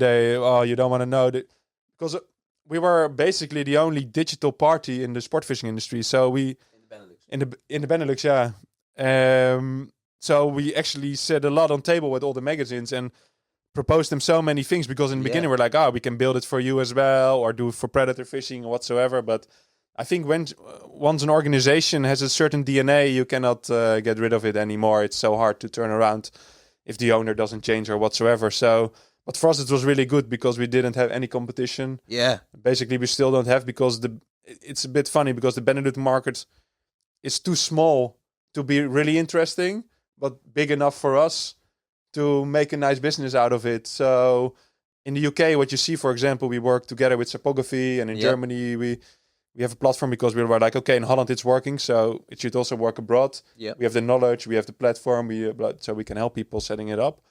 But now, for example, in the UK, like you mentioned, you have different platforms already, and then it's a lot harder because you have to compete with other parties, and there's so much more money going around for content. Well, in Holland, I mean, there are not a lot of anglers who can film, do the crazy shit we do. So yeah, it's really hard to compete with us now, I think, at this point. And yeah.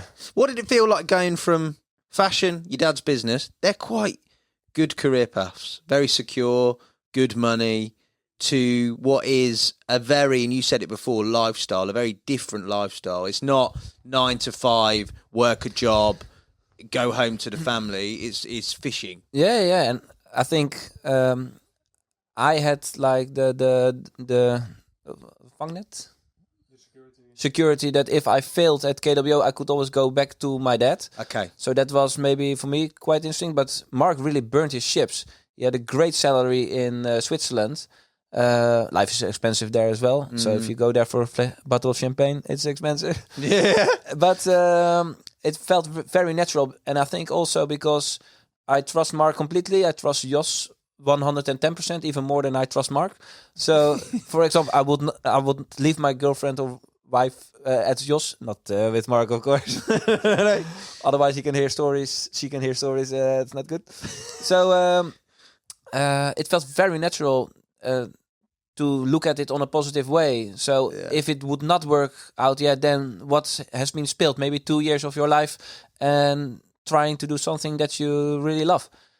But I also think the reason why it is a success is because Jos, Mark, and myself, we are 3 totally different guys with a totally different skill set. For example, I'm like the Labrador dog. Everybody likes me. I like everybody. I can cuddle at everybody and make content with everybody. Mark is more like, okay, this business model, in 5 years we will be, think around there.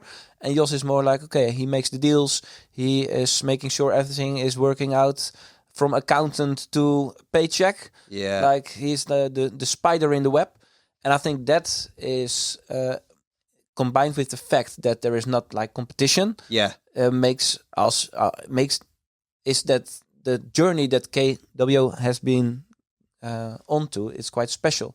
And I think also the corona pandemic, it helped us because in those years, people could not go to the football club.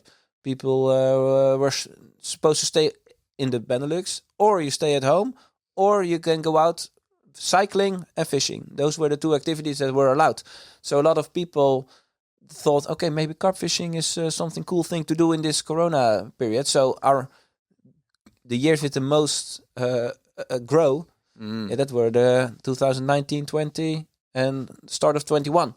So sometimes you have the wind in your sails as well. Yeah. What about along the way? You referenced Eurobanks and obviously being in an episode with Ollie and Alan when they came over and you guys featured in one, but also subsequent sort of relationships with the people. You obviously have to have relationships with brands because of the nature of KWO and the work, but other anglers, because obviously there's a crossover where I know you guys have come over to us, Fish Church, for example, but a lot of time there's other anglers from the UK coming out and making content over here. That sort of thing along the way. What sort of experiences you had of all that? I think Mark and we both have like the life motto, that if you say deliver value first and you will receive. So if you ask me, Michiel, I want to go fishing in Holland, do you have a good plan? I will help you. Yeah. And I know maybe this year, maybe next year, but if I am good to you, you will be good to me. Yeah. And being straight, being fair, don't try to go for the short win, but always think long term. That is helping us build a business more than 10 years and still going strong. And even, I think, stronger than before, because I don't think there are people that can say, Mark Hofman stabbed a knife in my back, or they told us something and it wasn't true. I think that is... I think in general, the fishing industry is so small. So if you do something professionally, you know everybody really quickly. And I think and there are a lot of like-minded people. I mean, Alan, I love him. I mean, fishing-wise and talking about business, I think we are more or less on the same line. So I think you really, falsely connect with the people in this tiny industry. I mean, in the end, it's maybe 50 people or something. You know, who are working in the companies or making content. And for me, I love it. I mean, it's crazy how many places I fished because of these relationships. Also, I mean, I'm very good with the Nash team in Austria. So normally it's really hard to go fishing there with a license. Of course, with the connections, they can help, etc. I can make nice videos there. Sorry, Flo, you just get banned from the lake because I made a video there. But it's all right. You'll pay him back when he wants to come here. Yeah, He received a hoodie. Did you get?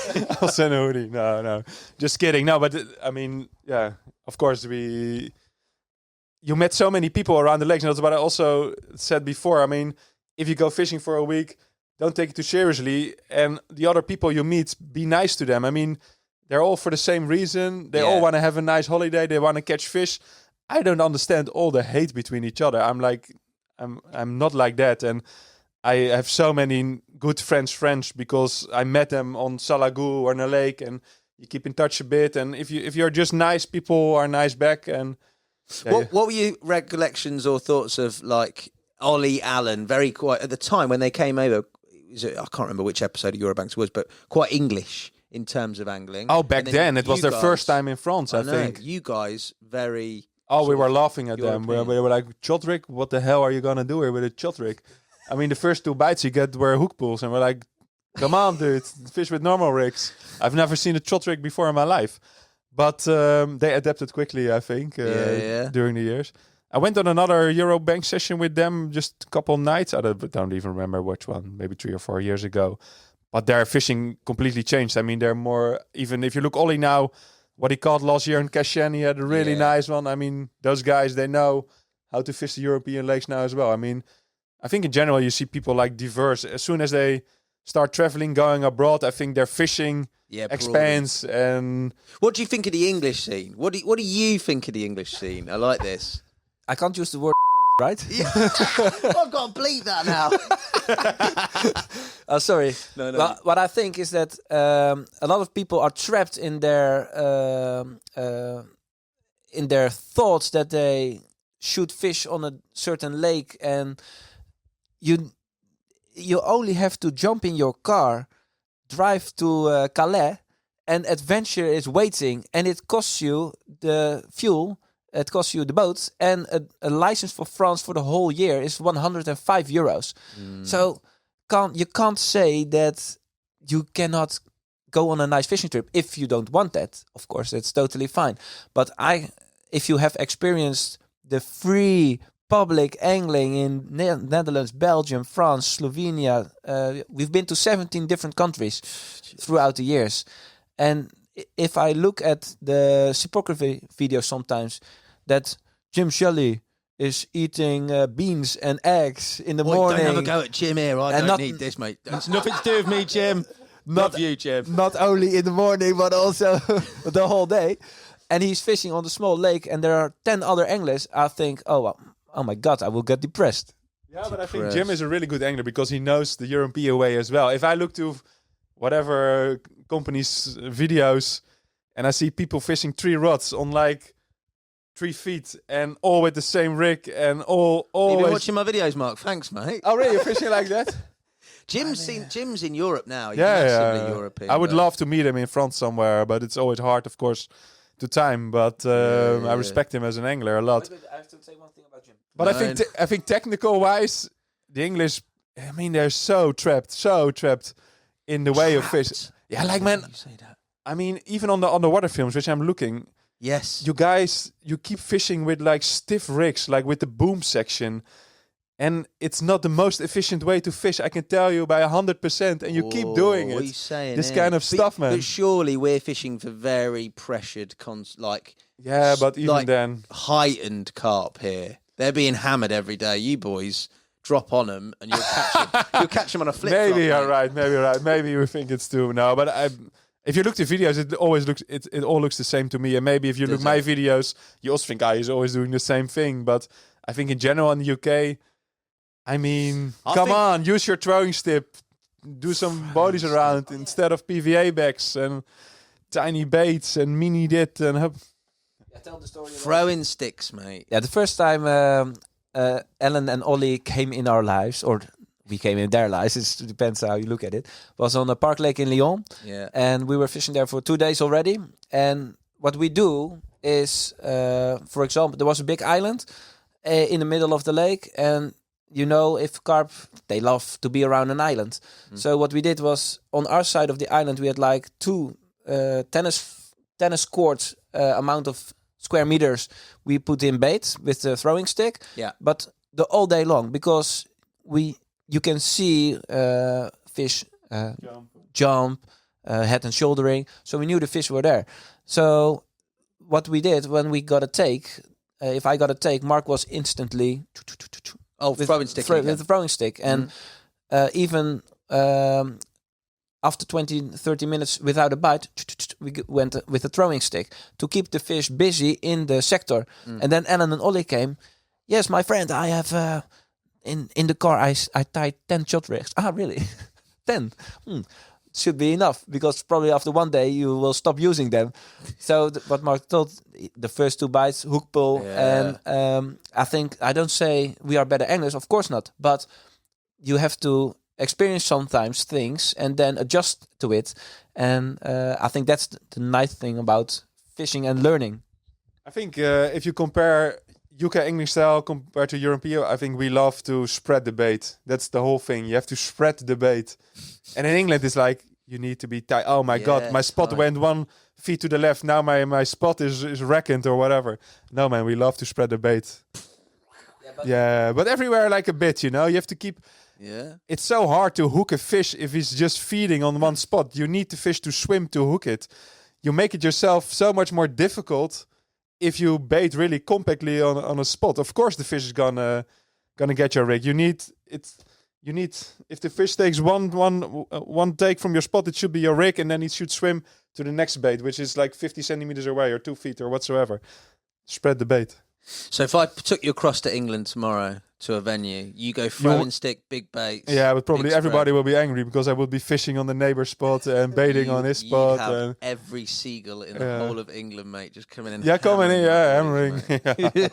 No, mate, I think it'd be interesting to see you. Yeah, boys but I will fish fall like that. through. I mean, it will not be good for my ego probably to fish on an English lake. No, well, you never know. You got to do it, haven't you? That'd be good content, mate. Yeah. I think it'd be interesting to see you boys on there. But the experiences that we've talked about, some of them have been absolutely mad and outrageous. But the actual sort of during that time when you're having these experiences, you're doing these travel, you're spending a lot of time together, you're making a lot of content. The plan originally was your own content, your own type of fishing, searching your bit of freedom, your bit of sort of, I don't know, dreams, if you like. At a point, the commercial aspect comes in. You've got product to talk about, you've got advertising. How do you find marrying your love for going out on adventures and doing all that with products, sort of doing the whole commercial side of the business? How do you find that? It's a two-way thing, of course, because on one hand, you want to build your business, so it's necessary to do it. I need to use products, so why not use products which are good and companies are willing to pay for that I use them? Would make sense, of course. I think a couple things in every job, you have shitty parts which you have to do. So you just have to do it. Not everything can be perfect. And I think on the other hand, we learned a lot from working with companies. I think maybe 2-3 years ago, we were working with maybe between 40 and 50 companies. Jeez. Because we had this, I mean, KWO was like a website with everyday new content, articles from different anglers, etc., advertorials, you name it. So that was a huge organization to manage all these partners and content, etc. And now the last couple of years, we brought the amount of partners down because we were like, okay, is this the thing where we wake up 4 a.m. and think, yes, let's go? No, not really. We want to create crazy content and, go fishing our way. So we reduced the amount of partners. We said, okay, we only want to work with brands who we really like, where we like the products from, etc. Because if I go on a trip for 3 weeks or whatsoever somewhere in Spain and I drive there and the first day my boat breaks down or my battery or bite alarm or you name it, I'm screwed. So I only want to fish with items which are good, which I trust. And if I trust the items, I have no problem of promoting them or informing the public about it. And it's very natural for me to do that. It's no effort for me when I come back for a trip, organize a day here in the office and talk about 3 products and put it on film for YouTube. And I mean, for me, it's no effort. For the brands, it's nice. And I even think for people, because the most questions I get in my DMs is always about products. Always. Yeah, of course. Hey, Mark, in this video on 32 seconds, I saw that you were using this instead of normally using that. Why is that? So people are really focused on the material, what you are using. Yeah. So I think people actually like watching good videos if they know it's not like a paid shill or something for a product. If you can really inform them, I think it's I like okay. That. Yeah. You get the choice, I suppose. That's the best element, isn't it? Being in the middle. Yeah, nice. The anecdotes, the fishing. Talk to me about the other chapters in terms of what sticks out over the years of your fishing when you've been together or even when you've been doing your own missions. Well, I think the most impactful happening in a session, and like it was almost every session, is that there's something wrong with the car. The car, yeah, because we always drive old Volkswagen Transporters, and we seem to have like bad luck. But we also always say, if, for example, if there's a really dangerous road to the lake with stones, ditches, a normal person would say, maybe should not go in there. But we say, we can have a look. And if we got stuck, it's also nice video material. So I think that's... we have so many crazy stories about the car breaking down. The car. I thought you'd be in Beamers, mate, like limo driven by some sort of fanboys. No, Still waiting for the first car sponsor.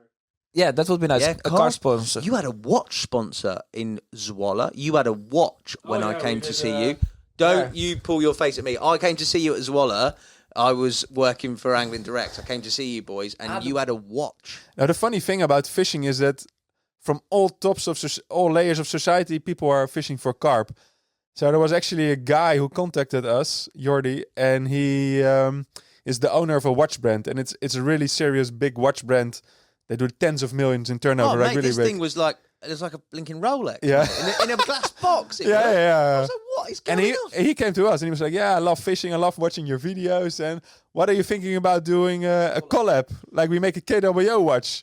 And I was like, "Okay, sick. Let's do it." And we actually sold quite a few. Have you still got one? Collectors? Yeah, I have one myself, but all sold out. It was funny.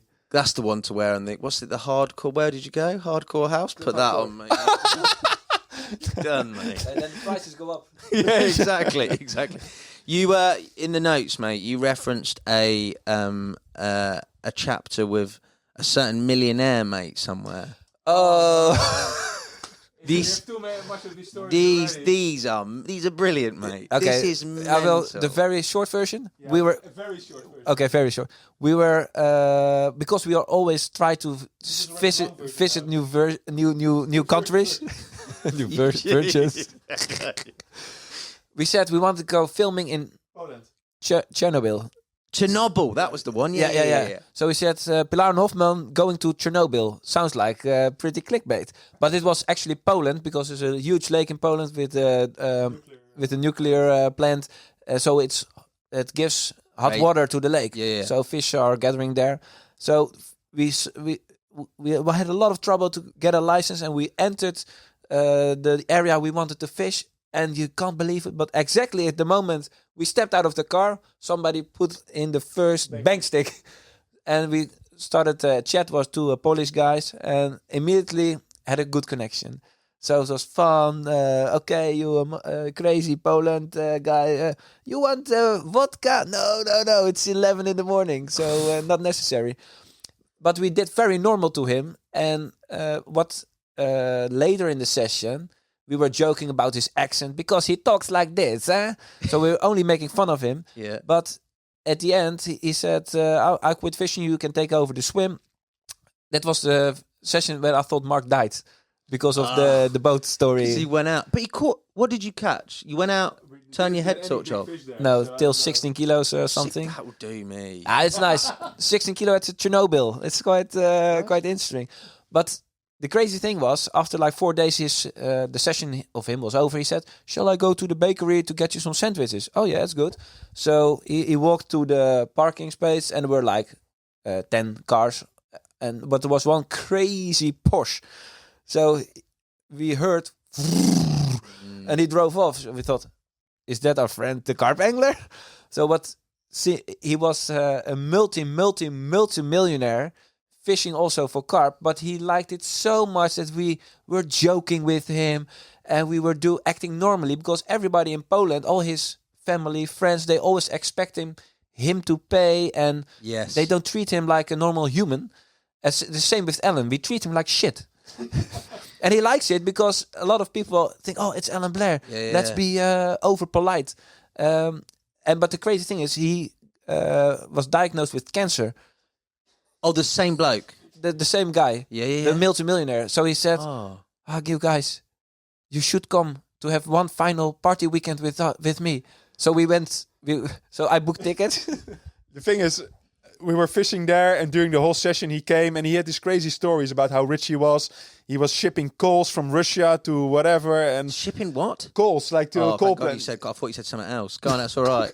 I didn't know what you said. No. And we were like, yeah, probably true, bullshit, blah blah. But then every day he came with a new car, like a huge car, etc. And then I think on the final night of the session, he was like, yeah, if you want, we can go party. And we was like, okay. The film was done, so we went partying with him in Warsaw. Was close by. Yes. He said it in Dutch. I know that's what's in the notes, and that's why I flagged this up, because this is absolutely mad. Oh no! This podcast is getting too explicit. We cannot do it.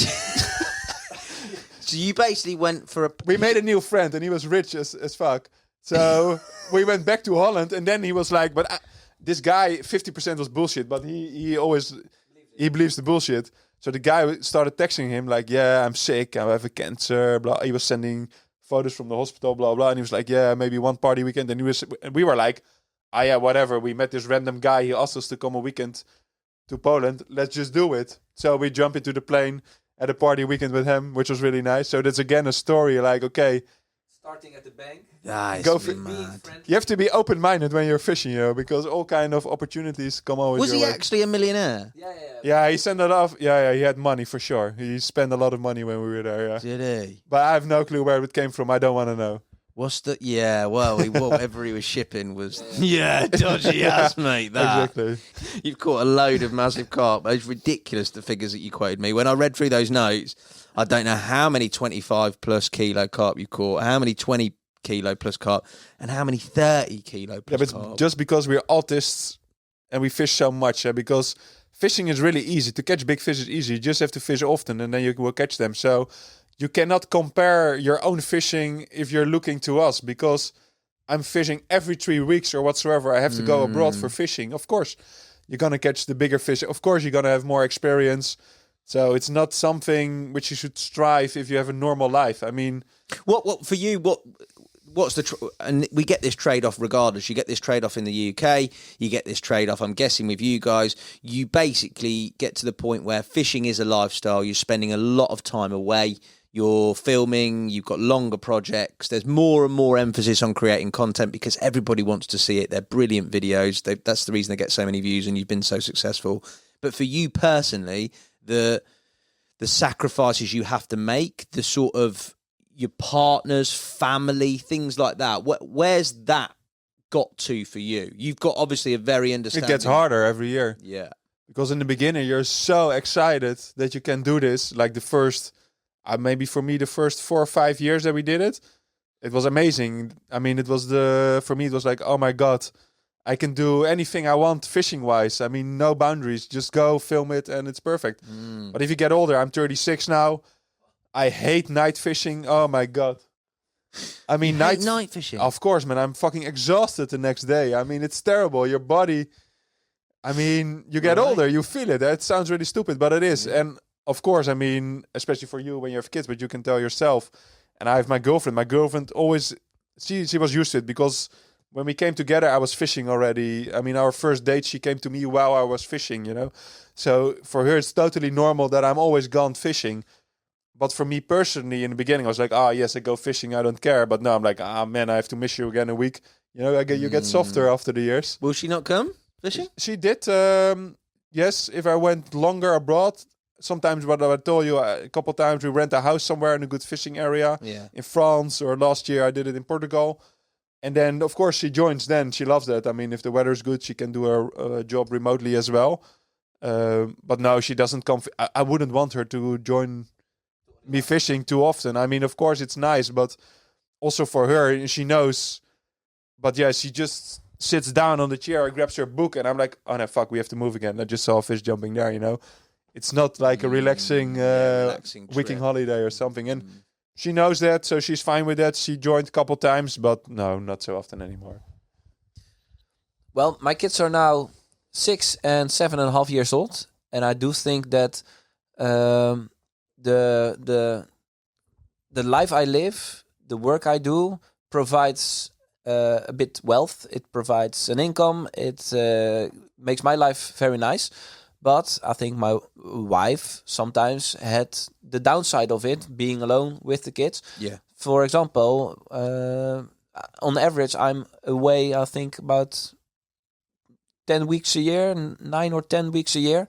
But if you have 2 young kids, it's a lot of shit to arrange, because she also works 3.5 days. So then it's like, who can bring the kids to school in the morning? So I really am thankful and grateful that she managed that all those years. And what I try to do now, as Mark told, we are downgrading the amount of partners. Yep. So we don't have to do a lot of videos for GRC, for the several brands. So that gives a little bit of more space also in my head. So I try to fill in that space with child and wife time. So I've seen that. I've seen your boys playing football, I think, and stuff like exactly. that. Yeah. So, but for example, in the autumn of 2021, from end of August till Christmas, like 4 or 5 months, each week I went fishing and filming from Thursday till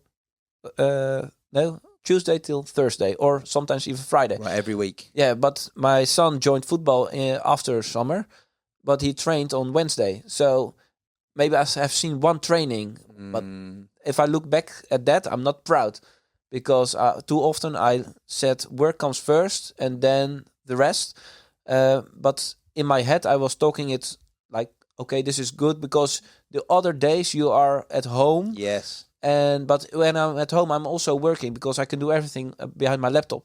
So if I look back at all those years, I think we built a great business, but I've not always been good to wife and kids. But without that, it's a hard balance, man. You can't hit that balance. I'm in a similar. I've got 3 kids. It's a similar situation. You sometimes sit there and think, I've got that wrong, or I've got that. You're constantly jiggling that balance around, and you've got a brilliant missus, as mine is, that sort of holds the fort. But you'll never hit that balance, man. Never 100%. No, it's so hard. It doesn't rhyme. If you want to succeed in anything you do, it's just sacrifices. And of course, you look back and you would have done stuff differently. But if you want to be a famous football player, angler, or name something else, you need to do it. Yeah. It's one of those, isn't it? 100%. For you, the best carp that you've caught for KWO on a film, what have you got? Is it behind you there? Yeah, it's there, but you cannot really. It's the back. Well, you might get on this camera. What is it? What do you got? It's just pulling the set apart, mate. It looks really random. That maybe. looks like a £10 cricket bat common. Yeah, exactly. It's just like a big common. And now when I see this fish, I start doubting already about another fish. Now, for me, it was basically one spring.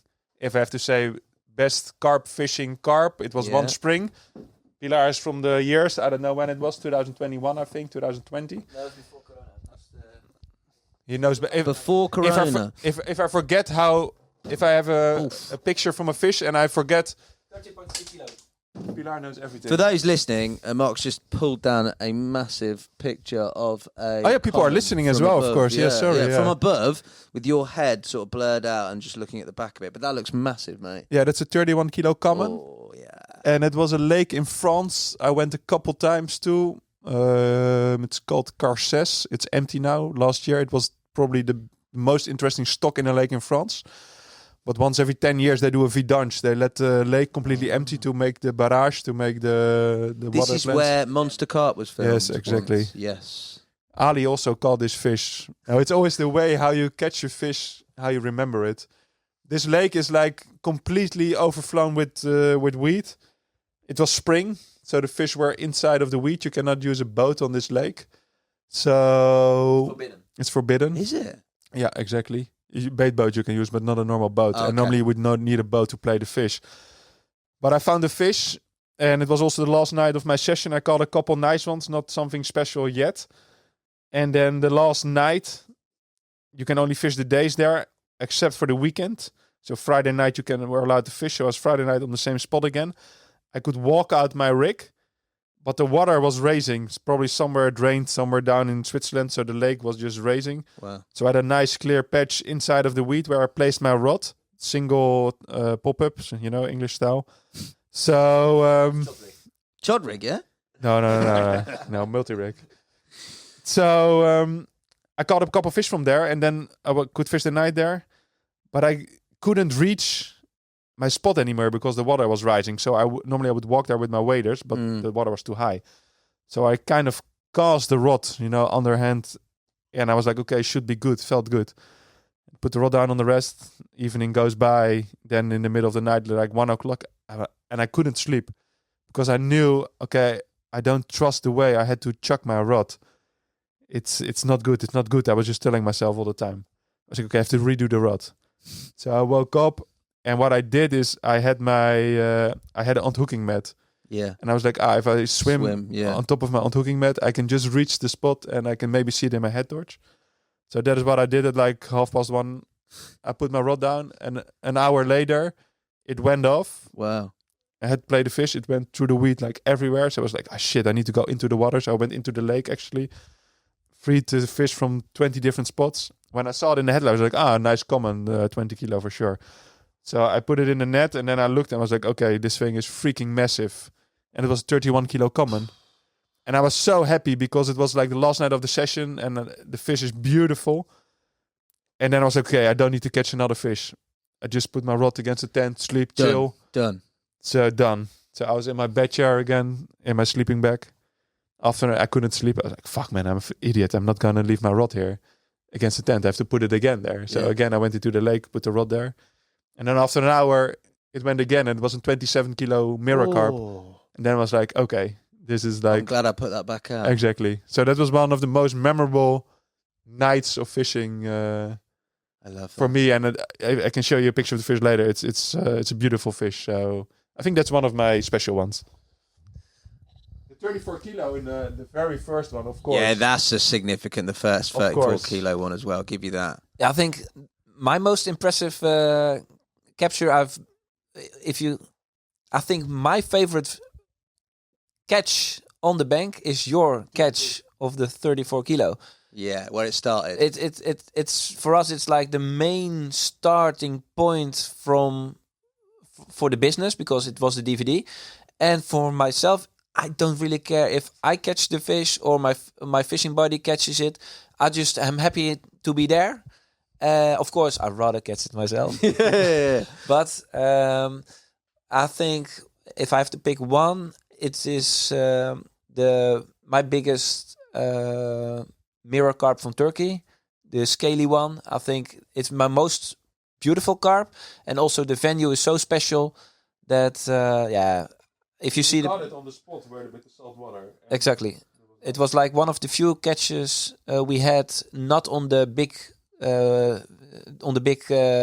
baited spot. Baited area, yeah. So. And it was also the place close to the river, which goes to the sea. So it was a spot we saw turtles swimming, and that. How big? What was that? How big was it? 19 kilo? It was 19.6 kilo, which is like 43 pounds. Yeah, that's ridiculous. So I caught maybe 100 fish that are more heavier than that fish, but it was really special. And this one behind my back, it was one of the biggest fish in Lake Bled. Yeah, Bled. It was on a day with rain, and but keep on going, hardcore, not clip hardcore, but hardcore fishing. And like the crazy story about this is, I had a 2-week holiday and I had 5 licenses, but there was a guy who had like 2 weeks of fishing and he only had 2 or 3 fish. But each day, because I know the lake, I've been there a few times, each day I had a few carp. So I was happy and I said to him, when is your last license? Yeah, on Wednesday. Mine as well. Let's fish together. So we had a few. I caught 3 fish and I thought, I need to let him catch one as well. Yeah. But he was like a beginning angler. He could not throw as far as I could. So then I got a run. It was this fish on. But he was so... he never had a carp over 17 kilo. So he was like shaking and the fish was so strong. And the fish went into the weed. And weed, is that correct? Yeah. The weed is also something else. Snoop Deagle Double G. Steady. So he gave the rod to me and I played it out of the weed. And I thought, oh shit, this fish is fucking huge. So I gave it back to the guy. Oh yeah, it feels like big, eh? Yeah, it's big. It's for sure your new PB. Yeah. And then the fish get in the weed again, so I put it out. So I thought, damn, this is my fish. But on the exact same moment, his rod rattled off. So I was like cheering of joy that this dickhead I never knew in my life. So I caught this fish and it was slightly under 30 kilo. Wow. And he caught a fish on his own rod, 23 kilo. So perfect. He beat his PB from 17 to 23 and I caught this fish. So perfect. That makes a really nice story. But even it's all on film. So if he caught the fish on my rod, the value of the story business-wise, if you look at it like that, it will be a crazy story that in 5 years' time I would still on the show. People will say, "Hey, Pilaar, was nice, yeah? You gave your rod away with the 29.8 kilo from Bled." So I love it. I would have appreciated that as well. Yeah, fair play. So Mega Boys, you've done some serious angling, and also you've developed an incredible business. It's unbelievable. It's been wicked to be here. It's been wicked to see you after so much time. The future for you guys both, KWO, what does that look like? You're 36? You're 32? 39. 9? I'm turning 40 this year. You're turning 40 this year. Exactly. So is it going to be go, carry on, bosh, or is there a change or anything like that in here? We are committed to this business and to this lifestyle, so that won't change. But I think we will choose more accurately which projects consume which amount of time. So, for example, back in the days, if somebody said, "Yeah, we are opening a new pay lake, you want to come fish for a social?" Then I would say, "Yeah, if you can make a video, maybe that's good." But now I say, I can't do it because it won't deliver a category A video, and therefore we can put more time and efforts in the A category videos. And the pressure for the people that don't exactly know what we do, each week on Wednesday we put out A category video, 35 to 60 minutes. So that are 52 big films a year that we have to produce or have to buy from other content creators. But the amount of content creators that can deliver A quality is not that huge. So there's quite some pressure on Mark and myself to make quite a few. So, for example, if Mark goes to Spain and he in a spring he's recording 6 videos, then we still have to do 46. So in my head it's always like the fucking pressure of it's almost Wednesday again. But it's like 7 years part of my life, so it's now routine and I know exactly how to manage it. But sometimes I feel the pressure. Yeah. But I also like pressure because then you work hard. If everything would be like easy, then no. It would be boring. I think if you have a business, you always have to be 100% committed, because as soon as you slip away a bit, somehow you will start noticing it. And for us, it's really hard to also get out of this business because it's mostly related to our own faces. Yeah, If it's look you, isn't it? Yeah, if you look to the statistics, the top 10 videos is only from us. So it's so hard. We tried with other anglers, other content creators. But like I told you before, I think we have like a community around our own personalities, more or less. So we want to try also experiment with that, because I think also as a business, you always have to look into ways how to grow the business, because if you're not growing, you're dying, more or less. So I think this year we want to try some new stuff as well with Discord, you know. You use Discord? No, yeah. Oh, yeah. Yeah. So get more interactive stuff, Yeah. more live streaming for members. So we're, as a business, we are also always looking, okay, how can we provide more value? Because nowadays, I mean, everybody can make a nice video and put it on YouTube. I still think our content is next level compared to most videos which are put on YouTube. But even then, we have to think already about, you know, new stuff. I mean, being engaged with the people, keep them enthusiastic about KWO, etc. So yeah, we never sit still. I mean, it's, if you have a business, it's not a job. It's just your life. I mean, for me, there's no separation between work life or normal life, and I love that, because as soon as you have the feeling, oh, I have my job and my normal life, it's not boring, but it's like, for me, it feels all nice what I'm doing. I'm all happy, you know, the way I do it. So it never feels like work. Boys, you do a great job. Honestly, entertainment value, I'm going to say 25. It's going to be an incredible edit on this this here podcast. Now, we have some B-roll shots, eh? Oh, we got some from B-roll hardcore shots. Oh, you got some live video, 100%. mate. Yeah. We'll travel there, me and Rob, and just live it for people. We'll before I let you go, because you obviously, we've taken up a lot of your time. Mr. Nash is footing the bill, so don't put it on me. I'm going to give you some quick fire questions, boys, all right? You're going to answer these as truthfully as possible. I've handwritten them for you. You went through my book. You like it, don't you? Yeah, I can't read it. It's old school. That's why. Blonde. That's why. He never reads. Right, so you, honest answers. We'll go 1, 2, 1, 2 in order, yeah? You ready? Yeah. Who wins in a fight out of you two? Pilaar. I think you have more aggressively. I'm more the good guy, so I will let him win, and then That's 50-50. yeah, 50. We can do Arm wrestle? arm wrestle. Is it time for an arm Maybe wrestle? on the next. Close. He's got a lot of aggression, I feel. Yeah. I feel you could wind him up. It'd be quite interesting to watch him I go. think so. It will be interesting. Yeah, nice. Right, we'll say that's 50-50, draw. 3 celebrities you'd take fishing. They could be dead or alive. They could be from any part of life. Who Donald would you Trump. take?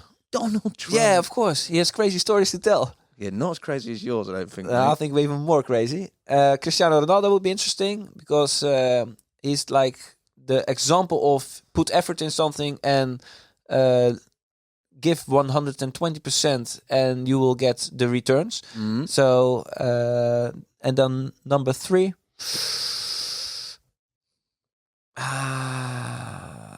Hassan Khan would be nice. He's such a smoozer, isn't he? Go on. Who have you got? Kendall Jenner. Kendall Jenner. He's gone Kylie Jenner. Yeah. And Borat would be fun. What an incredible mix of people. Wow, mate. I like it. Hey, I'm sticking to that. Right, if you could only choose one country for the rest of your carp France. fishing days. Yeah, if Marcus chooses France, I will take, I think Austria. Yeah, There are so Ollie said many- Austria. Can I give advice to the Yes. people who are listening or viewing? If you want to have a good family holiday, including some carp fishing, you should go to the south of Austria. It's like the perfect weather conditions in summer. Not too hot, not too much rain. If it rains, it's only in the evening. You have like 100 campings on crystal clear lakes. So it's a far drive if you are living in Great Britain. But if you have like a 3-week holiday, I would really suggest you go there. On every lake contains carp up to 20 kilo. Last year I went there in the summer at a very nice family holiday because the mountains are close.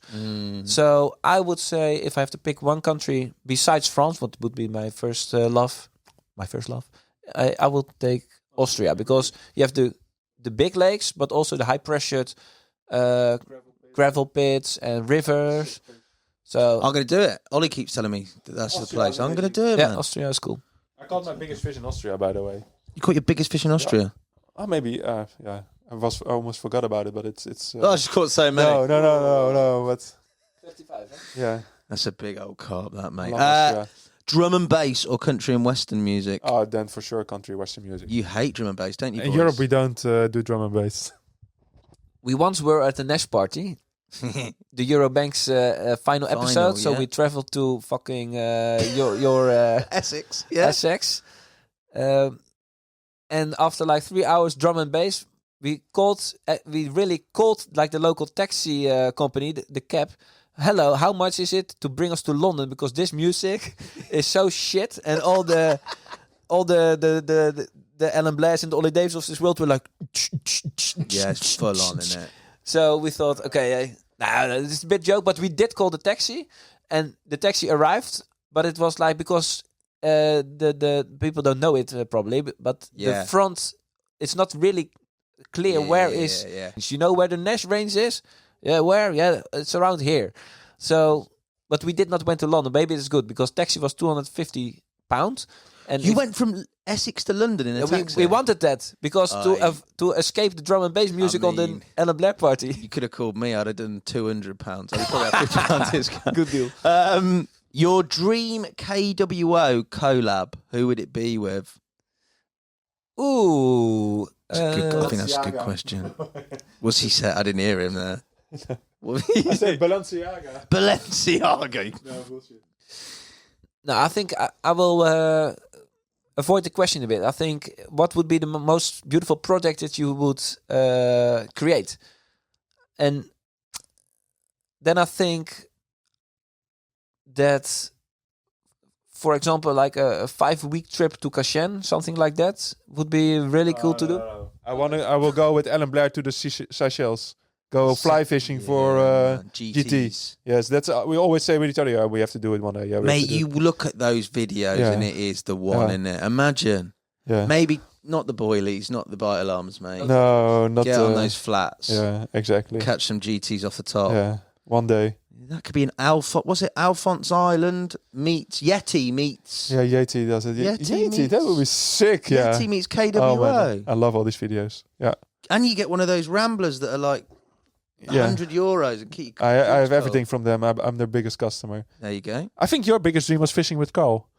Carl. Yeah. Oh yeah. From Carl and Alex. From Carl and Alex. Well, Here we go. I could give him some advice on maybe a little bit gel in the hair. Would be nice. I'm not saying anything, mate. It's a very nice. Yeah. Exactly. Tell me about the flywheel. The flywheel. Oh no, I can't tell that. You can't tell that. No, I no, like no, this. no. We'll get that off camera. Off camera. Off camera later. Maybe it's a good time to close it. Maybe there's a few more questions for you, mate. Here, you ready? You're one person to catch a carp to save your life. Who would it be? You have to pick one angler to catch a carp to save your life. Yeah, my friend Mark, of course. Would it be him? No. He's gonna say no. I had something else. Somebody else in mind. He's gonna say no. Oh, that's brutal, man. No, I wanted to say Daryl Peck, but I don't Yeah. trust him 100%. So I would have to go for Pilaar because I know he would care about my life. Would he? Fair play. If you were go on. If I die, he needs to unlock my bitcoins for my wife. So Is that it? Has he got the code? Yeah, so he has all my codes. A few more happy hardcore drinks, mate. We'll all have the code. We'll be all right. We even have the same code on the telephone. Really? Yeah. Easier while fishing. So Yes. because if something happens to me, Mark can get my personal shit and otherwise around. So I actually like that. hey, that's love. Eh? Yeah, That's love. that's proper. Have you got matching KWO tattoos or? No, but I do have The screensaver. the screensaver. Oh, what is this screensaver? This is brilliant. You didn't show me this on purpose. What is this? Are you ready for the screen? I've seen his family one. No. What is that actually? Is that actually is it a walrus and your manhood? Yeah. Is that what it is? Yeah, Why is After operation. I was circumcised and you took a picture of it? well, Mark said in the group app, hey, it was like on Valentine's Day 3 years ago. I had my dick circumcised. Wow. Yeah, it was What a amazing. Valentine's present that is. And he said, send a picture in the group app. So from work, so that's if you work at the KWO, Oh wow. this is what you can expect. So Kevin Nash is posting. Incredible, mate. To be fair, I feel I know you a lot closer now. Yeah. Right, final question, Looks chaps. better now, Yeah, I hope it don't look like that walrus on the top of it. Which is what that is. Last question. Night out on the bank or a night in with the missus? What are you taking? You have to pick one. Like 10 years ago, I would have said, "Oh, go fishing." But now I've been on so many fishing trips, I will go stay at home. Of now, stay at home, take the wife out for dinner, and then you never know what happens. Easy question, same. Sorry. Yeah? We became pussies. Boys. I like that. Thank God we became pussies. Brilliant. Boys, you've been absolutely incredible, as I knew you would be. Thank you so much for the hospitality. Thank you guys for watching and listening. I'll be back soon with another podcast. Until then, make sure you follow the KWO boys. Pilaar and Hofman, thank you so much. Thank you. It was great talk. Thanks. Thank you very much, and remember, go out for adventure. I thought you were going to say something about an anaconda. No, Let's move on.